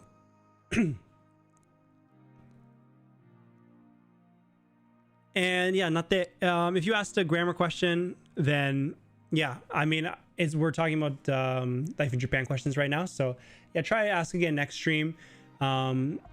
maybe at the end of the stream we can chill for a little bit, and then if you like, if it's a quick question, you can throw it in the chat and I'll try to get to it then as well. Have you been to itame sushi? I don't know what that is. Itame sushi? Why does it sound painful? Itame sushi? Sushi. Oh, is it itamae? Maybe it looks like that's what's coming up. I haven't been to this one. It looks like it's a regular chain, right? Like it's not conveyor belt sushi. It's just regular like sushi chain restaurant. I mean, from the pictures, it looks pretty good. I haven't been to it before though. I mean, the quality looks like quite nice though. Like that tuna looks pretty sick. Yeah. Not pretty neat. I'll have to try it out sometime. This says Akasaka town. And then another one said Ginza, which are both in Tokyo. So I wonder if it's only in Tokyo or if it's also in Osaka. Osaka. Itamae. Dotonbori Itamae sushi. Okay, it looks like they have one in Dotonbori, like in Osaka. So maybe I could check it out. Thanks for the recommendation. Or maybe it's not a recommendation, but just a question. But nah, yeah, it'd be interesting to check out. I'd like to know where all the good spots are. That's surprising because all my non-Japanese friends worship hamazushi. Yeah, I mean, maybe I just had like a mid single experience, and you know, maybe it was just like a one-off. But yeah, it didn't really, you know, didn't really do it for me. I was not really impressed with the quality. It was like, it's all right. It's not bad. Like food quality in Japan is never going to be bad. Like I'm talking about, like we're talking about which is the best of the three. Like I would be happy to have sushi at either of them. For sure. I wouldn't be picky with that. But if I had to pick the best, it's sushi roll. And am I a takoyaki person too? I do like takoyaki. It's not something I would eat every week because it's really doughy, right? Takoyaki. For those of you who don't know, it's like these batter balls with octopus pieces in them. And it's a very classic Osakan food. So of course I gotta eat it because I'm proudly an Osaka resident. They are like pretty heavy though, because it's very like batter and it's like fried. But like if I'm just feeling like a little snack and I'm out and there's like a little takoyaki stand, for sure I'll cop them. But you have to like wait a while because they're so hot, and like the ball just like contains all the heat. So if you eat it like within like even like 5, even up to like 10 minutes after you buy it, you're just like, oh, it's gonna burn my mouth, it's burning. So you gotta like open it up a little bit, let the heat disperse before you can eat it, which is a little bit of a pain. But in general, I like it, yeah. And takopa, like in Japan, they have what's called takopa, specifically mostly in Kansai, like in Osaka. But it's short for takoyaki party. Takoyaki party, takopa. And that's where like you'll go to someone's house who has this like takoyaki machine where you can make these batter balls. Like you put like the batter in. It's like almost, you could think of it like a pancake mix, but it's not as sweet as pancake mix, but it's that kind of batter. You put the batter in this iron that is like shaped as like balls. You put that in, and then you put in like your octopus, you put in like chives, you put in cheese if you want to, maybe even mochi if you're feeling spicy, you know, green onion, and then you like spin it around to cook it and make like the ball shape. And if like this separates the men from the boys, like if you can make like perfect balls like these, like you're a pro, you're a true Osakan. When I make the takoyaki balls, they look terrible. Takopa, maru janai, I don't even know. Marukunai. It's like when I make them, they just look so ugly. Like it looks like this. Like they just look so depressed. Like look at this. That's not a ball. That's just like a sad little composite of batter and like, is that onion? Is that just like regular onion? What is that? I don't even know what that's in, but like very sad. Mine looks maybe a little bit better than this, but like, yeah. So something that you got to practice when you're in Osaka is how to make these perfect ball-shaped takoyaki. But it's a lot of fun because you just invite your friends and you like, you know, you basically just like have food and drinks together at someone's house and you make takoyaki. So takopa. So if you come to Japan and you're in Osaka, I recommend looking for takopa events. Very fun. Yeah. Coming back to takoyaki. Love the stream, yeah. 100%. You got to. Yeah, takopas are the best for sure. You can do sweet ones with a pancake mix and anko or chocolate. Wow, that's interesting. That would make sense though. You're basically making like little pancake balls. That's so cool. Pancake mix, anko, and chocolate for those those with the sweet tooth. You just put it in and it's just basically like, yeah, like little dessert treats that are very easy to cook, right? You don't need to bake anything. You just like put it in this hot iron and you just spin it around for like 10 minutes and you're like, boom, you have your own like sweet dessert. That's epic. Yeah, and Take One Studios, what was your first sensation when you got to Tokyo for the first time? Like going to the streets after coming from the airport? It was definitely surreal. Like, it was a surreal experience. Like Akihabara, especially like the big anime signs, neon signs, game center, and like huge streets where you can just walk and there's hella people and all the stores are like old electronics, video games, anime stuff. Like it was just like so epic. And the rest of Japan, like rest of Tokyo was like that too. It was definitely like, we made it kind of feeling.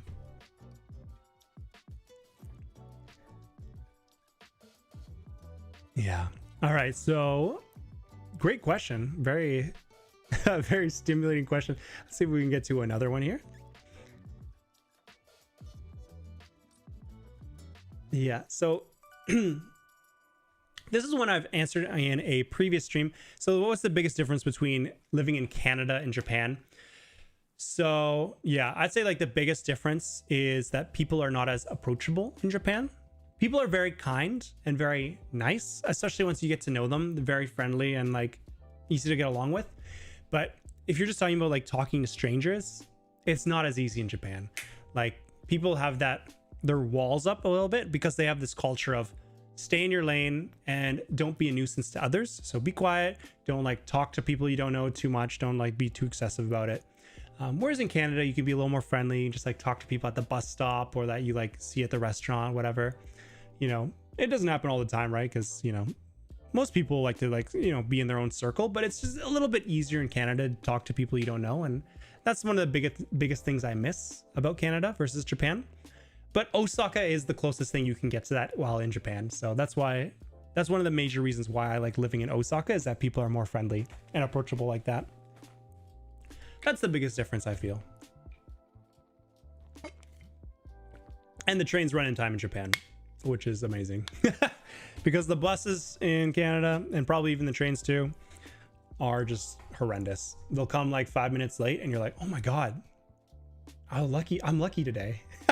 It's only 5 minutes late. Let's go.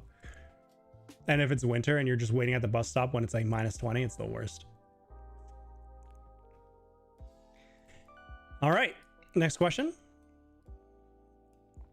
I had to open this window up so I can see the full question here. So, hello Tokuyuu, it is Dusty Cat. Hope you've been doing well. Hope you've been doing well as well in Nagoya. I'll be moving out of the university dormitory to have my own private apartment in August. Congratulations. That's when Nora will be having her birthday. So don't forget to wish her happy birthday. We're going to have to wish Nora happy birthday and wish you a happy housewarming in the same month. Exciting times. Hopefully I will be staying in it until the end of my graduate studies. Okay. Yep. Of course, it's definitely easier to not have to move because moving is, you know, a huge hassle. I'll just say it's a huge hassle. So yeah, hopefully you do get to stay there if you want to stay there. My OBS just said disconnected and then reconnected. So hopefully the stream hasn't been interrupted for you guys, but please let me know in chat if you can still hear me. I've just like been talking to myself for the past 2 minutes. That would be very sad. But if that's the case, then I'll try rebooting it. Maybe I'll just check the tab. Stream is still up, just had to refresh. Okay, thanks for the update. If everything's okay, then I'll just keep going along with this question. Can still hear you? Okay, great. Thank you guys, appreciate it. Let me know if anything ever goes like down or you can't hear me or whatever. I appreciate the feedback because I think the alerts here are sometimes a little bit delayed. But anyways, back to Dusty Cat and his move. Since it's going to be unfurnished, I'm looking for an affordable place to have it fully furnished before moving in. Any ideas or tips? Where to look and what to watch out for? Would appreciate any kind of help you can provide. It's probably going to be very costly a very costly shopping spree here. Yeah. So I have a video that I recently uploaded. Hopefully, yes, there it is. So how to move to Japan. So in that video, it's about people moving from a foreign country to Japan, and whereas you're moving from somewhere in Japan, like your dormitory in university, to an apartment in Japan, so Japan to Japan. But in the video, I recommend 3 specific foreigner-friendly sites that you can use. Like, I'm sure your Japanese is like, you could maybe use a Japanese site, but if you want a furnished apartment, you probably want to use a foreign house hunting site, because a lot of the Japanese domestic sites are only for, say, Japanese people, and the typical culture in Japan is that homes are unfurnished. So usually in Japan, when you move, homes are unfurnished. You'll move to an apartment in Japan and there won't even be lights. They take the freaking lights with them too. It's outrageous. It's because they're like fancy remote control lights, so like people like to keep their own, and because like some are more expensive than others. But like, that was the fucking worst. When I moved to my apartment for the first time in Japan and they didn't have lights, I was like, are you kidding me? Like, it was dark. Like, I moved in, it was like daytime, so I'm like, hey, great, I didn't notice anything. It got dark. I'm like, okay, it's getting dark in here, let me turn on the lights. I hit the light switch. I'm like, why is it not working? Like, which light switch is it? I flipped them all, nothing changed. I look up at the ceiling and there's like holes in the wall where the lights should be. I'm like, why aren't there lights? Who takes the lights with them when they move? So that is basically the level of unfurnished that you're working with when you move in Japan. So that's the norm. So that's why in my video, I recommend these 3 sites. I clicked the link. It's probably going to open on my Chrome. I would like to open it on my Mozilla so you guys can see it. Because I can't remember the 3 sites specifically. So how to move to Japan. But I mean, if you check out that video, like, you'll see it. Oh, gotta watch an ad. Let me just watch my own ad on my own video and add to my own ad revenue. Okay, so I think I put them here. There they are. These foreigner-friendly sites right here. Okay. Boom, boom. So we have Sakura House, Oak House, and Borderless House. These are the ones I like briefly looked up, and these seem to be like the top foreigner-friendly house hunting sites in Japan. And you can look for apartments here. And they basically like, they're just like these websites. You can either look for a share house or a bachelor apartment. It looks like you're looking for a bachelor apartment. And they're just like basically like websites. I don't know if I have a specific scene of me like searching through it. Yeah, so like you just scroll through and they have all these like rooms here and you can look for them. And you can specifically look for ones that are furnished. So if you're looking for furnished houses, use one of these sites.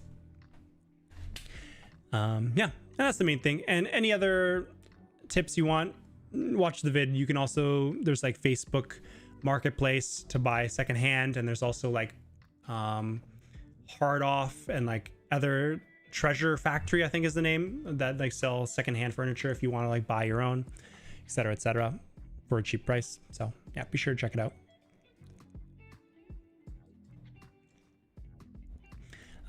So you already found the apartment and it's fully unfurnished. So you're looking for a place to buy the furniture. Yeah, so in that case, like I also mentioned later in the video, like I just said, you can buy furniture secondhand if you want to save some money. So Nitori is like the IKEA of Japan, and you'll be buying new from here, so it'll be a little more expensive. There, it's like the IKEA, so it's very reasonably priced for new furniture. But if you really want to save money, yeah, Sayonara sale is a classic one, where foreigners who are leaving Japan are selling their furniture because they're moving out, and they'll sell for really cheap, or they'll even sell it for free. So be sure to check that out. If you're in Nagoya, then like Nagoya Sayonara sale is probably a group. And then you also have, there's another site here that I mentioned as well. That's like, you can rent furniture called Am's Lease. That's the company name. And then yeah, secondhand ones called Hard Off and Treasure Factory as well, which would probably be very cheap. There you go. I've stayed with Sakura House for a month and it was good. It was like getting a lease. You have to go to their office and sign a doc and get the key. Oh, cool. Very cool that you you used the service. That's great. And great to hear that you had a positive experience with them. So you just like go to office, sign, get the key, and then you're there for a month.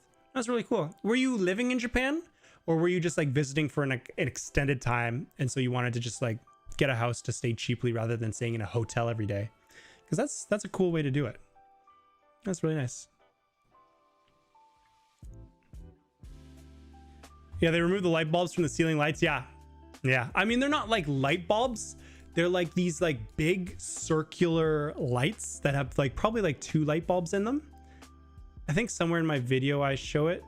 Yeah, here. So normally they look like this. Like this. So this is what they look like in Japan. Like there's these big circular lights, and you have this remote control that controls them, which is like really epic, right? So you have this controller, and you just boom, turn on the lights, which is great. You can turn on the lights, you can make it white light, yellow light, dim the lights, all with this controller, turn off the lights. So like when you're in bed and you want to turn off the lights and you don't want to get up and turn off the light switch, just use the controller. It's fantastic. The only problem is that like some of these lights are more fancy than others, so people like to keep their own, and so that's why they take it with them when they move. So that's why like my apartment had like this freaking like just circle socket, no lights. It was taken with the previous owner and gone, and like that's all I had, and it was dark as hell. So that's what I was working with. An oyster light, is that what it's called, or are you making that up? Is that the English term for that light? That's the name of oyster light. Philips Oyster LED. Wow. I learned something new today. It's called an oyster light. Well, thanks for inciting us. Very boring name. I had no idea there was a name for that. Oh, what is up, Benji? Oh yeah, the light socket confused the fuck out of me when I first moved here. I know, like it's just like, what is this? Like you see this like normally like in the West, you're used to like basically like a screw, right? Like a screw socket, and you just have your light bulb and you screw it in. Like this, it's like it's a circle and there's like a couple of slits in it. I was like, well, how the heck does this work? But like my HR coworker at the time who was helping me move in, as like because he's a homie, was telling me, oh, you just get the light and you just like put it in. You just like click it in. I was like, really? Is that easy? It took me a little bit to figure it out, but yeah, it's basically like there's 2 slits on that little circuit socket, and then there's like 2 like prongs essentially on like the oyster light. Now that we know its name, the oyster light, and you just like put it in, and then you just turn it and it clicks in, and then you're done. So it's a lot easier to install and uninstall than a regular light bulb, because you just like click it in. You don't need to like turn it like 10 times to get it in, and try not to like crush the glass in your hand while you do so. Yeah. And Koshi, I personally love the idea of building up my space from scratch. In your video, you said the budget around 5k USD. Is that still accurate? I'm thinking of 1 DK or 1 LDK. I'll be moving to Tsukuba, Ibaraki. Yeah, I mean, 5k USD is just kind of like my rough budget. It depends on like your situation, if you're paying for tuition or like you're planning on working while you're here. But yeah, roughly that's how much I would generally recommend someone to have. 5k USD, buy the plane ticket, you know, move-in cost, first month's rent, moving in cost as well. There's like a lot of fees up front. You'd know if, you know, when you watch this video. And then buying secondhand, you can afford some cheap furniture as well. Yeah.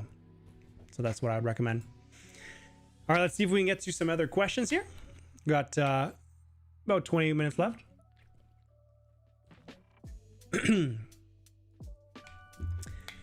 How much would a small apartment cost in Tokyo, Osaka to rent 1 bedroom, 1 kitchen version? And how hard is it to rent if I'm only there for a year on a working holiday visa?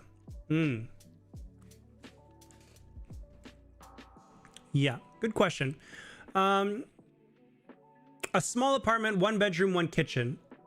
So 1 bedroom, 1 kitchen. So like in my video, I explain like what the house styles are in Japan.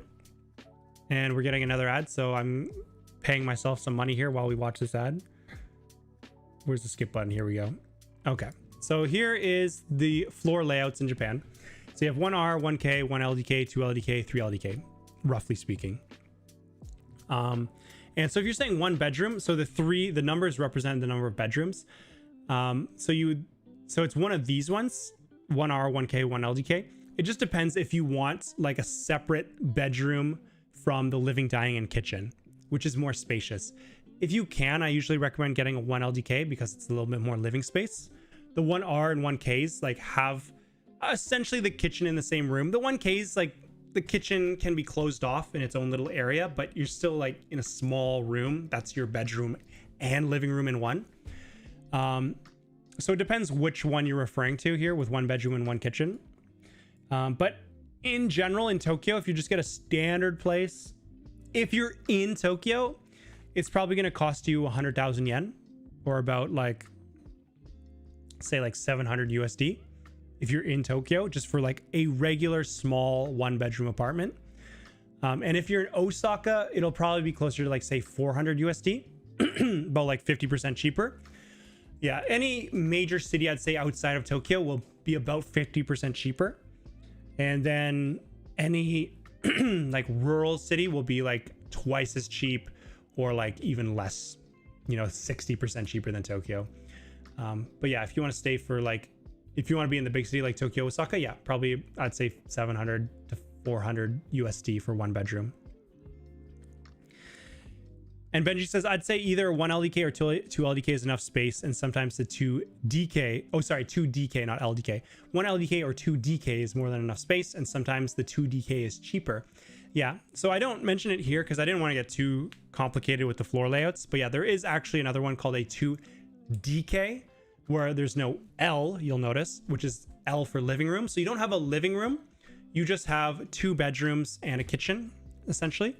But yeah, it depends how your living situation is and if that works for you. But yeah, usually 2DK, 1 LDK is like pretty similar because they're 2 separate rooms, both of them. One is a living room, one is a bedroom, versus the other is just 2 bedrooms. But yeah, that's usually enough space. 1 LDK, 2DK is better than 1R, 1K, but you'll pay a little bit more, probably at least another 200 USD or so. But for me, it's worth it. Depends on what your budget is. Yeah. And how hard is it to rent if you're only there for a year on a working holiday visa? It can be trickier, but there are places, again, like if you check out these 3 foreigner-friendly websites that I recommend earlier, like Sakura House, Oak House, and I can't remember the last one, but they are specifically for foreigners, and I think they accommodate for people that like are only here on short-term visas. So yeah, I think you can use them. So be sure to check out this video. Finding a place to rent only for a year can be hard though, right? Yes, I think in general they are. But yeah, those foreigner-friendly websites are, I think there are leases where you can do month by month. You don't need to do a full year or 2-year lease because it's for foreigners. And a lot of the times they know that you're on a short-term visa. So be sure to check out those websites. Watch this video for the full details.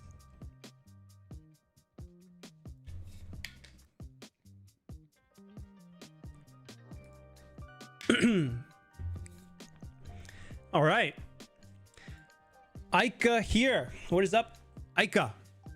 I'm having trouble deciding where to live in Japan. I don't really want to live in the countryside, but maybe for holidays. My top places are Tokyo, Kyoto, Osaka, Fukuoka, and Okinawa. Which do you recommend? By the way, this is just for preparing the whole trip, but I'm not living anytime soon. I don't want to live in the countryside. My top places, yeah. Which do you recommend? By the way, this is just for preparing the whole trip, but I'm not living anytime soon. Okay, just preparing for the whole trip. So by preparing for the whole trip, you say trip, but are you talking about like for when you move here eventually? That's what I'm gonna assume you meant by that. So you plan on moving to Japan, but sometime in like the far future, and you want to know what city is the best, and you maybe don't want to live in the countryside. I understand that. I wanted to live in a big city, which is why I live in Osaka. So your top places are Tokyo, Kyoto, Osaka, Fukuoka, and Okinawa. Yeah, it depends on your lifestyle. So it sounds like you want to live in the big city. That's great that you know that. So out of those 5, 4 are big cities. Okinawa is not a big city. Like if you're thinking Naha is a medium-sized city. Like it's not gonna be as popping as the others. Naha population, yeah, about 300,000 people. and the broader metropolitan area is about 800,000. So it's a mid-sized city. You know, it's very beautiful though. Naha. It's like essentially the Hawaii of Japan for those who are unfamiliar with Okinawa. Been there before. Very beautiful beaches, warm weather year round. Has typhoon season, but you know, very beautiful. This castle burned down and they're repairing it. But yeah, so if you want to live in a big city, I would cross out Okinawa. Okinawa is going to be more if you're okay with living in a smaller city. It's mid-sized, it's reasonable. You'll have other foreigners there, probably a lot of like US, you know, military people there. You know, some foreigners, not that many, other than the US military. And it'll be like a slower, more relaxed life. So that's very specific. If you want the Okinawa beach life, then do that for sure. Big city would be the other four. Tokyo is obviously going to be the place to be. Like, it's got everything going on. Any event is there.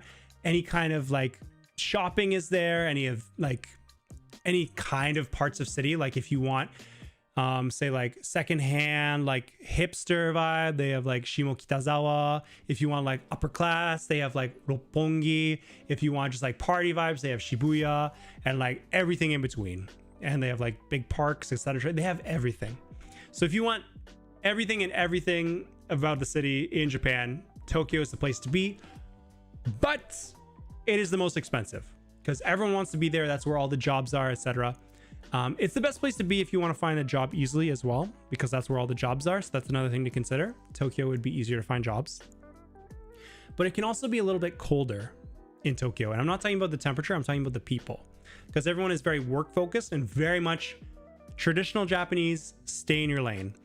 Whereas Osaka, where I live, the goated city, the best city in Japan, subjectively speaking, it's low-key objectively speaking, people are a lot more friendly. Big city, it doesn't have as much going on as Tokyo. It doesn't have all the major events. It won't have like all the various parts of towns that Tokyo has, although it does have quite a big variety of towns and bars and areas you can check out. But it's more friendly, which I really like. Like, it's very easy to just talk to people, especially if you're going out drinking. Just talk to the person next to you. It's just like very friendly. They're very comedic, funny, like conversation culture. I love it here. Kyoto, yeah, it's like even smaller than Osaka, so it's not as popping. Obviously a lot of good heritage, good culture, but there's a lot of tourists and you can't really use the buses. Like, I have friends who live in Kyoto and you just cannot take the bus there anymore because it's overrun with tourists. If you try to take the bus, it's just like, it's going to be fully packed for like the next 3 buses, you know, because tourists are just lining up. So it can be very busy. If you're a little bit outside like the major tourist areas, then it can be like, I think, easier to live in, and it's a nice mid-sized city with lots of charm to it. But if you're in like the main touristy areas, then it can feel like not really Japan, and it's kind of like international because it's just all these tourists. And then Fukuoka is just like an up-and-coming city, growing very fast. I think it's one of the fastest growing cities in Japan. It might be the fastest growing city in Japan. Fukuoka city is fastest growing, yeah. So fastest growing major city in Japan. So yeah, I mean, it's developing. There might be lots of new jobs there. I think new tech might be coming out of there. So if you have a tech related job you want to check out, Fukuoka might be the place to be. And like just a beautiful city, like nice canal, you know, big mall, great food, etc. It's just like further south. So that's something you have to keep in mind as well, that it's not as accessible to everything else. Google Maps Fukuoka. We can open this up. Yeah, so it's like, you know, this is Tokyo, this is Osaka, and like, you know, Kyoto is here as well, and that's Nagoya, and like everything's just kind of like around this area in Japan. I love Osaka for how central it is. Like, you can go to Shikoku, you can go to Hiroshima, you can go to Kyoto, Kobe, very nearby. Nagoya, Tokyo's not too far. But if you're in Fukuoka, you know, everything is east of you, especially Tokyo is like 5-6 hours away by Shinkansen. So that's something you have to consider as well. So that's just a quick and dirty rundown of those cities that you listed. That's what I would say. And you just got to think about what your priorities are and, you know, what kind of lifestyle you want. And Benji West just came back from Fukuoka. It's a great city with a thriving nightlife and it's well connected to the countryside and great if you like onsens. I know my boy Benji West loves his onsens, so I'm sure he loved that. I didn't realize that it's so well connected to the countryside. What do you mean by that? Like if you just like take a train from like central Fukuoka, you can get to the countryside in like, 30 minutes or less. Is that what you mean? Because that is nice, because that's one thing about Osaka that I'm a little bit jealous of, say Tokyo or other cities, that they have really nice parks or nature that's nearby.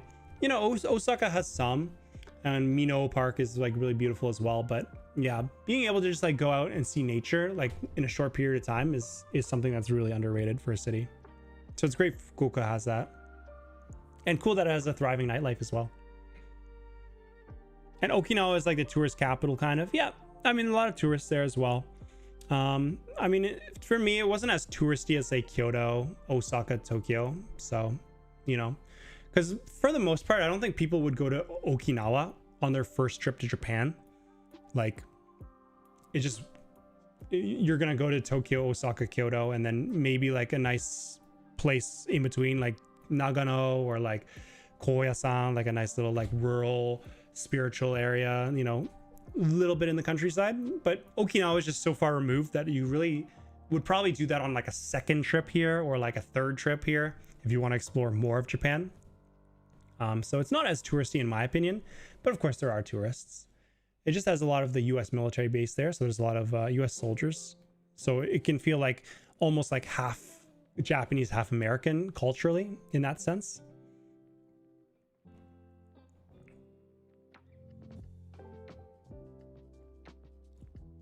And what is my opinion on the biggest hidden gem in Japan? Hidden gem, like as a tourist, there's just so many. Like all of Japan is a hidden gem. Like, you have like your golden triangle of like Tokyo, Osaka, and Kyoto for traveling.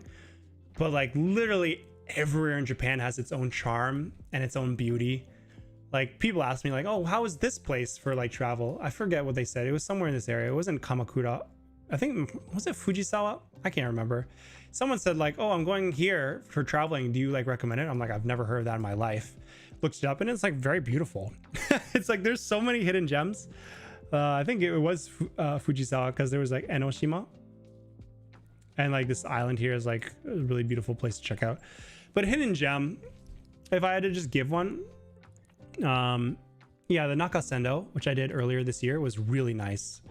And specifically an area, I'll write this in English so you guys can read it, Magome. So the Nakasendo is just like a trail, the old trail during like the Edo period and earlier, that like old samurai and officials and other travelers used to use to go from Osaka to Tokyo, like when they walked it. It was the old trail, and parts of it are still like intact today, and they've even kept like the traditional old Edo time buildings. It's just so beautiful.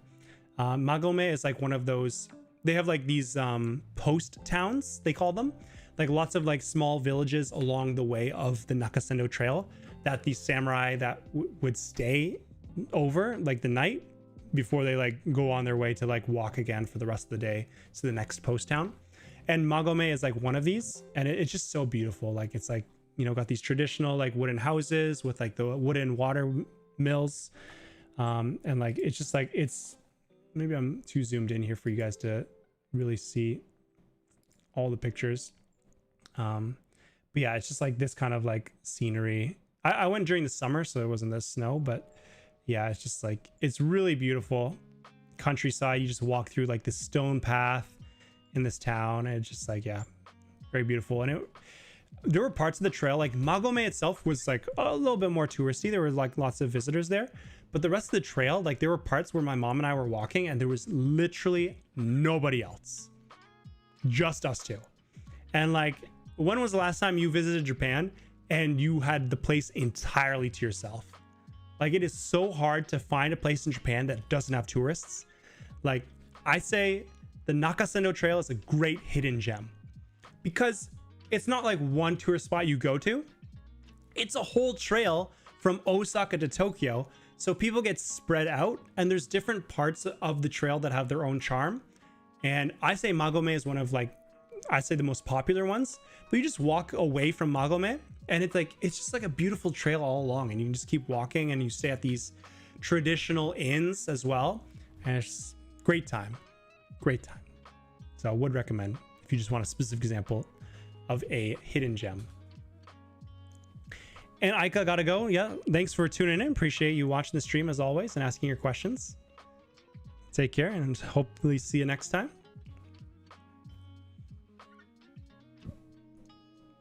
And Benji, not sure how well connected the trains are. I drove around in an RV for 10 days. Gotcha, yeah, right. So you didn't have to use the trains. But also Aso, Oita, and the northern parts of Kumamoto were no more than a 1 or 2 hour drive to some very secluded spots. Yeah, Kumamoto had some beautiful nature. It was so good. Yeah, Kyushu definitely has some goated nature for sure. Tashirojima is a cool cat island in Japan. Tashirojima. I see the cats already. Look at this shrine with all these like maneki neko. Maneki neko. It's called maneki neko. It just means, it literally means like inviting cat. And they have it like the hand rocks like this, right? The paw. And like it's supposed to like invite guests or customers into your shop. So that's why you'll see these maneki neko in a lot of the shop windows. But it's kind of funny they just have it at a temple. Probably just because it's a cat on a cat island. No. Little cats. Where is this? Is this like near Hiroshima? Maps. Name that prefecture. Oh, it is off the coast of Sendai. Interesting. So it's in Miyagi prefecture. Very cool. Tashijiro. I have a feeling, or sorry, Tashirojima. Tashirojima. I have a feeling that this isn't going to be like a hidden gem. I've never heard of it, to be honest, so maybe it is a hidden gem. But I feel like there's going to be a lot of tourists who love the idea of going to a cat island in Japan. And I feel like I've seen like Instagram reels about like cat islands in Japan. I'm not sure if they're like different ones, but oh my goodness, look how many cats there are. Definitely would not mind visiting this island. So that could be a good shout as well. I would pet all these cats. That's adorable. The one near Hiroshima is Owl Island, right? Is that right? I mean, you're the pro. You are more knowledgeable on the area near Hiroshima and Shikoku than I am. Hiroshima. Owl. Am I spelling that right? Owl Island. Hiroshima. Owl Island. It looks like it. Best cat island in Japan. Ooh. They're Satoshi Travel is claiming that it's the best cat island in Japan. So what was the other one? Tashirojima, watch out. Owl Island is it's technically in Ehime. That's why you know it, because you freaking lived in Ehime. So yeah, technically in Ehime. And apparently self-proclaimed best cat island in Japan. Oh my goodness, look at all those cats. That's freaking adorable. So yeah, there are multiple cat islands. So yeah, there could be just hidden gems everywhere. I mean, even if it's a cat island, and I've seen like Instagram reels of cat island in Japan, there's probably multiple, it seems. So yeah, just go to one and maybe you don't have like too many tourists around you. It's cool. Sasuga Benji West has the knowledge. Anyhow, just a couple of minutes left of the stream so we can chill and chat for now. And I did the overnight Jomonsugi Height in winter. It was nice and quiet. Jomonsugi Height. Where is this? Jomonsugi Height. Yakushima. Oh, is it Yakushima? So it's like the one that's in Kagoshima?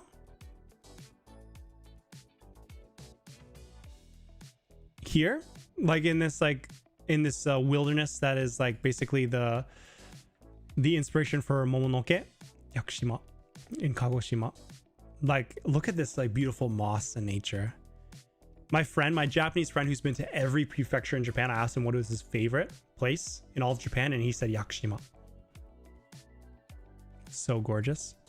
We went here in, did you say winter? In winter, it was nice and quiet. Yeah, true. I would imagine that most people go in the spring and fall when it's like the easiest to hike. I wonder what it looks like in winter. Like that would look so beautiful, I imagine.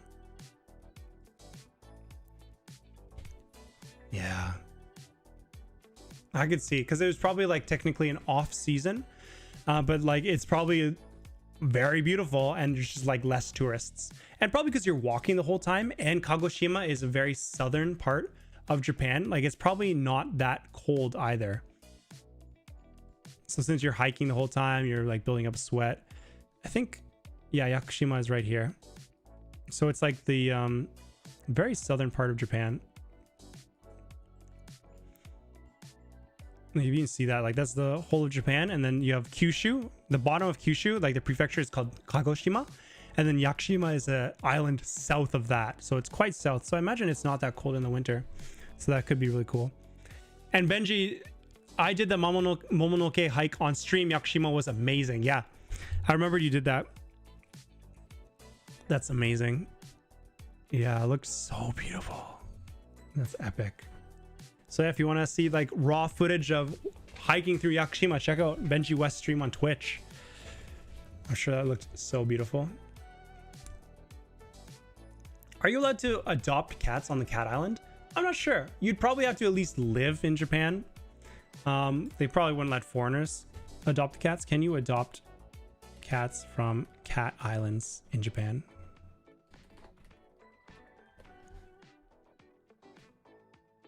You cannot directly adopt or take cats from Japan's famous cat islands, Aoshima or Tashirojima. It looks like those are the two famous ones. Cats living on these islands are considered semi-wild or community cats because the feline population is part of the local ecosystem and cultural heritage. Removing them for adoption is generally prohibited. Interesting. But you can adopt a rescue cat in Japan. Yeah. So I guess they're not necessarily rescues. I mean, I guess they're being taken care of, and maybe they're also being like controlled to a certain extent, like neutered and spayed to an extent to prevent overpopulation of the cats so they don't like starve and stuff. So looks like they're chilling where they are, which I guess is a good thing.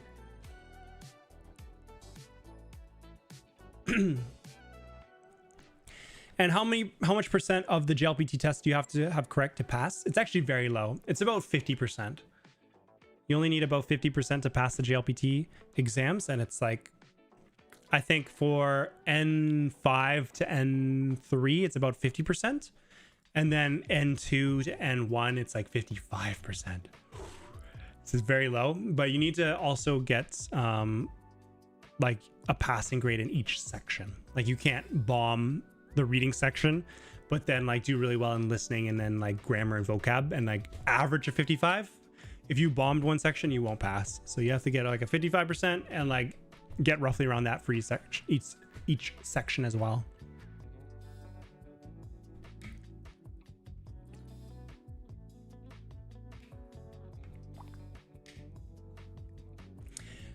Okay, Nate, your question, yes. So while we're chilling, I appreciate you dropping the question again. So, Mikasa, 私たちは狂人から逃げるのも、町から逃げるのも. Is the nomo a separate grammar or just mo with no? And if the former, what does it imply? Nomo, nigeru nomo, machi kara nigeru nomo. Yeah, so nomo in this case is not a separate grammar. Yeah, nomo. It's just mo and no together. So when you're saying, let me just pull this up quickly. Thanks for sticking around and asking your question. So nigeru nomo. So in this case, so nigeru is to run away. So normally nigeru is a verb, right? So this is a verb to escape, nigeru. So what you do when you add the no, it makes it a noun. I forget what the technical term is, but it makes it a noun. Like it's not like nounification. It's like normalization, something like that. Couldn't tell you, but makes it a noun. So nigeru no. So the act of escaping is basically what nigeru no means. And then mo, like you know, is just like also and to, right? So let's write that. Also /to. So it's not a special grammar of say nomo. It's just both of them separate. So it makes it a noun, and then also too. So nigeru no mo. So also, so they're just saying also we're escaping, or like the escape from, essentially. So separate grammar. It's a good question though. Nigeru no mo, machi kara nigeru no mo. Yeah, I'd say if there's a separate grammar here, it's probably just like ... mo ... mo. Maybe look that one up. I think it's basically just listing things. So that's why there's nigeru no mo and then nigeru no mo. That's why they say mo twice in your example sentence. It's just like it's listing essentially. Yeah, so they're saying we're running away from the Titans and we're running away from the city.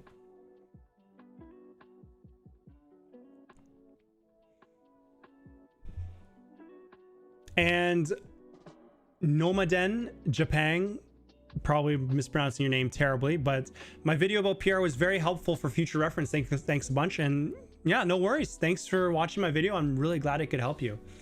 I mean, those videos, that PR video is especially great for just planning ahead. So yeah, I'm glad you could help for future reference, and like good for you for watching ahead of time. And like, hopefully you can like plan out your studies, or like how you want to get a job eventually, maybe learn the language, etc., and eventually get PR in Japan.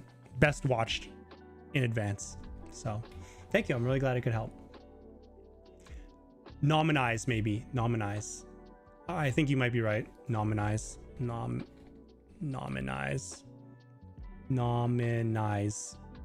Nominalize. It's nominalize. Yeah. Turning verbs, adjectives, or entire phrases into nouns. There. Now we know.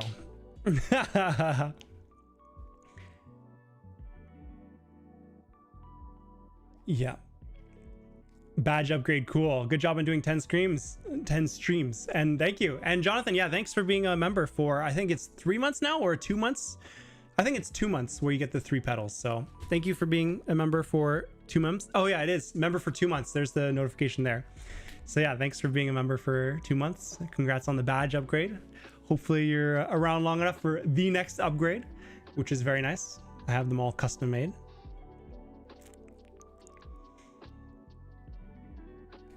Thanks. Guessed as much, but helpful to hear it from you. Also, the JLPT result is important to convert to the European language measure from A1 to C1. Yeah, that's fair. Interesting that the JLPT is also recognized for the European measure. So that makes sense. Yeah, and Sasuga, good job. You knew what I meant, but no worries. I'm glad I could help confirm it for you. Yeah, thoughts on language school in Japan? Language school is, I think, perfectly fine. I think it's a good way to learn the language. It just costs a lot of money, and you get as much out of it as you put into it. So just because you go to a language school doesn't mean you're going to get better at Japanese. You're gonna have to pay attention. Go to the right language school in the first place. They have different types, and you want to make sure one is like teaching you properly. Read the reviews, the teaching style, make sure it fits with you. And when you're there, pay attention. You know, it's like maybe in high school, elementary school, we like to like just, you know, look at the clock and like not listen to the teacher, but like you're paying for language school in Japan. So, and you probably want to learn Japanese. So it's good to pay attention, do the homework, do extra homework if you can, like study on your own, talk to people, you know, go to the bars or go to like meetup events and like use the Japanese language that you're learning in class, and like make it a point to use the new Japanese in real life settings while you're there, because you're in Japan, you may as well. And that'll help you solidify what you're learning. So what you get out of the language schools is what you put into it. But it is a really good resource if you have the money. And with that, we are at 11:08. Went 8 minutes over, but I always like talking to you guys. Appreciate you sticking around for 2 minutes, 2 hours, for however long you did. But always a pleasure doing these streams with you guys and being able to talk to you. And I know I didn't get to all of the questions, as always. It's difficult to get to all of them because I try to give in-depth answers for the ones I do read. But yeah, for those of you whose questions I didn't get to, my apologies. Hopefully next stream I can get to them. Hopefully you drop by again. But hope you enjoyed our conversation and just chilling together in general. And yeah, I had a lot of fun talking about I feel like I learned a lot this stream. Like I learned about like the cat islands in Japan. I learned the word nominalize. I learned about like the new rules that like tourists can't take the JLPT in Japan anymore. Like, I'm learning in these streams as much as you guys are, so I love that so much. So thank you guys so much for coming in, asking your questions, or like dropping your knowledge about Japan that I don't even know, or Japanese even. So yeah, really appreciate it. Always a great time talking to you guys. And I'm working on my next video. Don't know, I don't think it'll be done quite by the time we next stream. So I'll probably see you guys at the next stream, hopefully. And then maybe after that stream, the next video will be up. I'm really trying to get it out as quickly as possible. But in the meantime, have a good 2 weeks and take care. Good luck with your Japanese studies, or your move to Japan, or your trip to Japan, whatever you're working on. And I will see you guys in the next one. Tokuyuu out.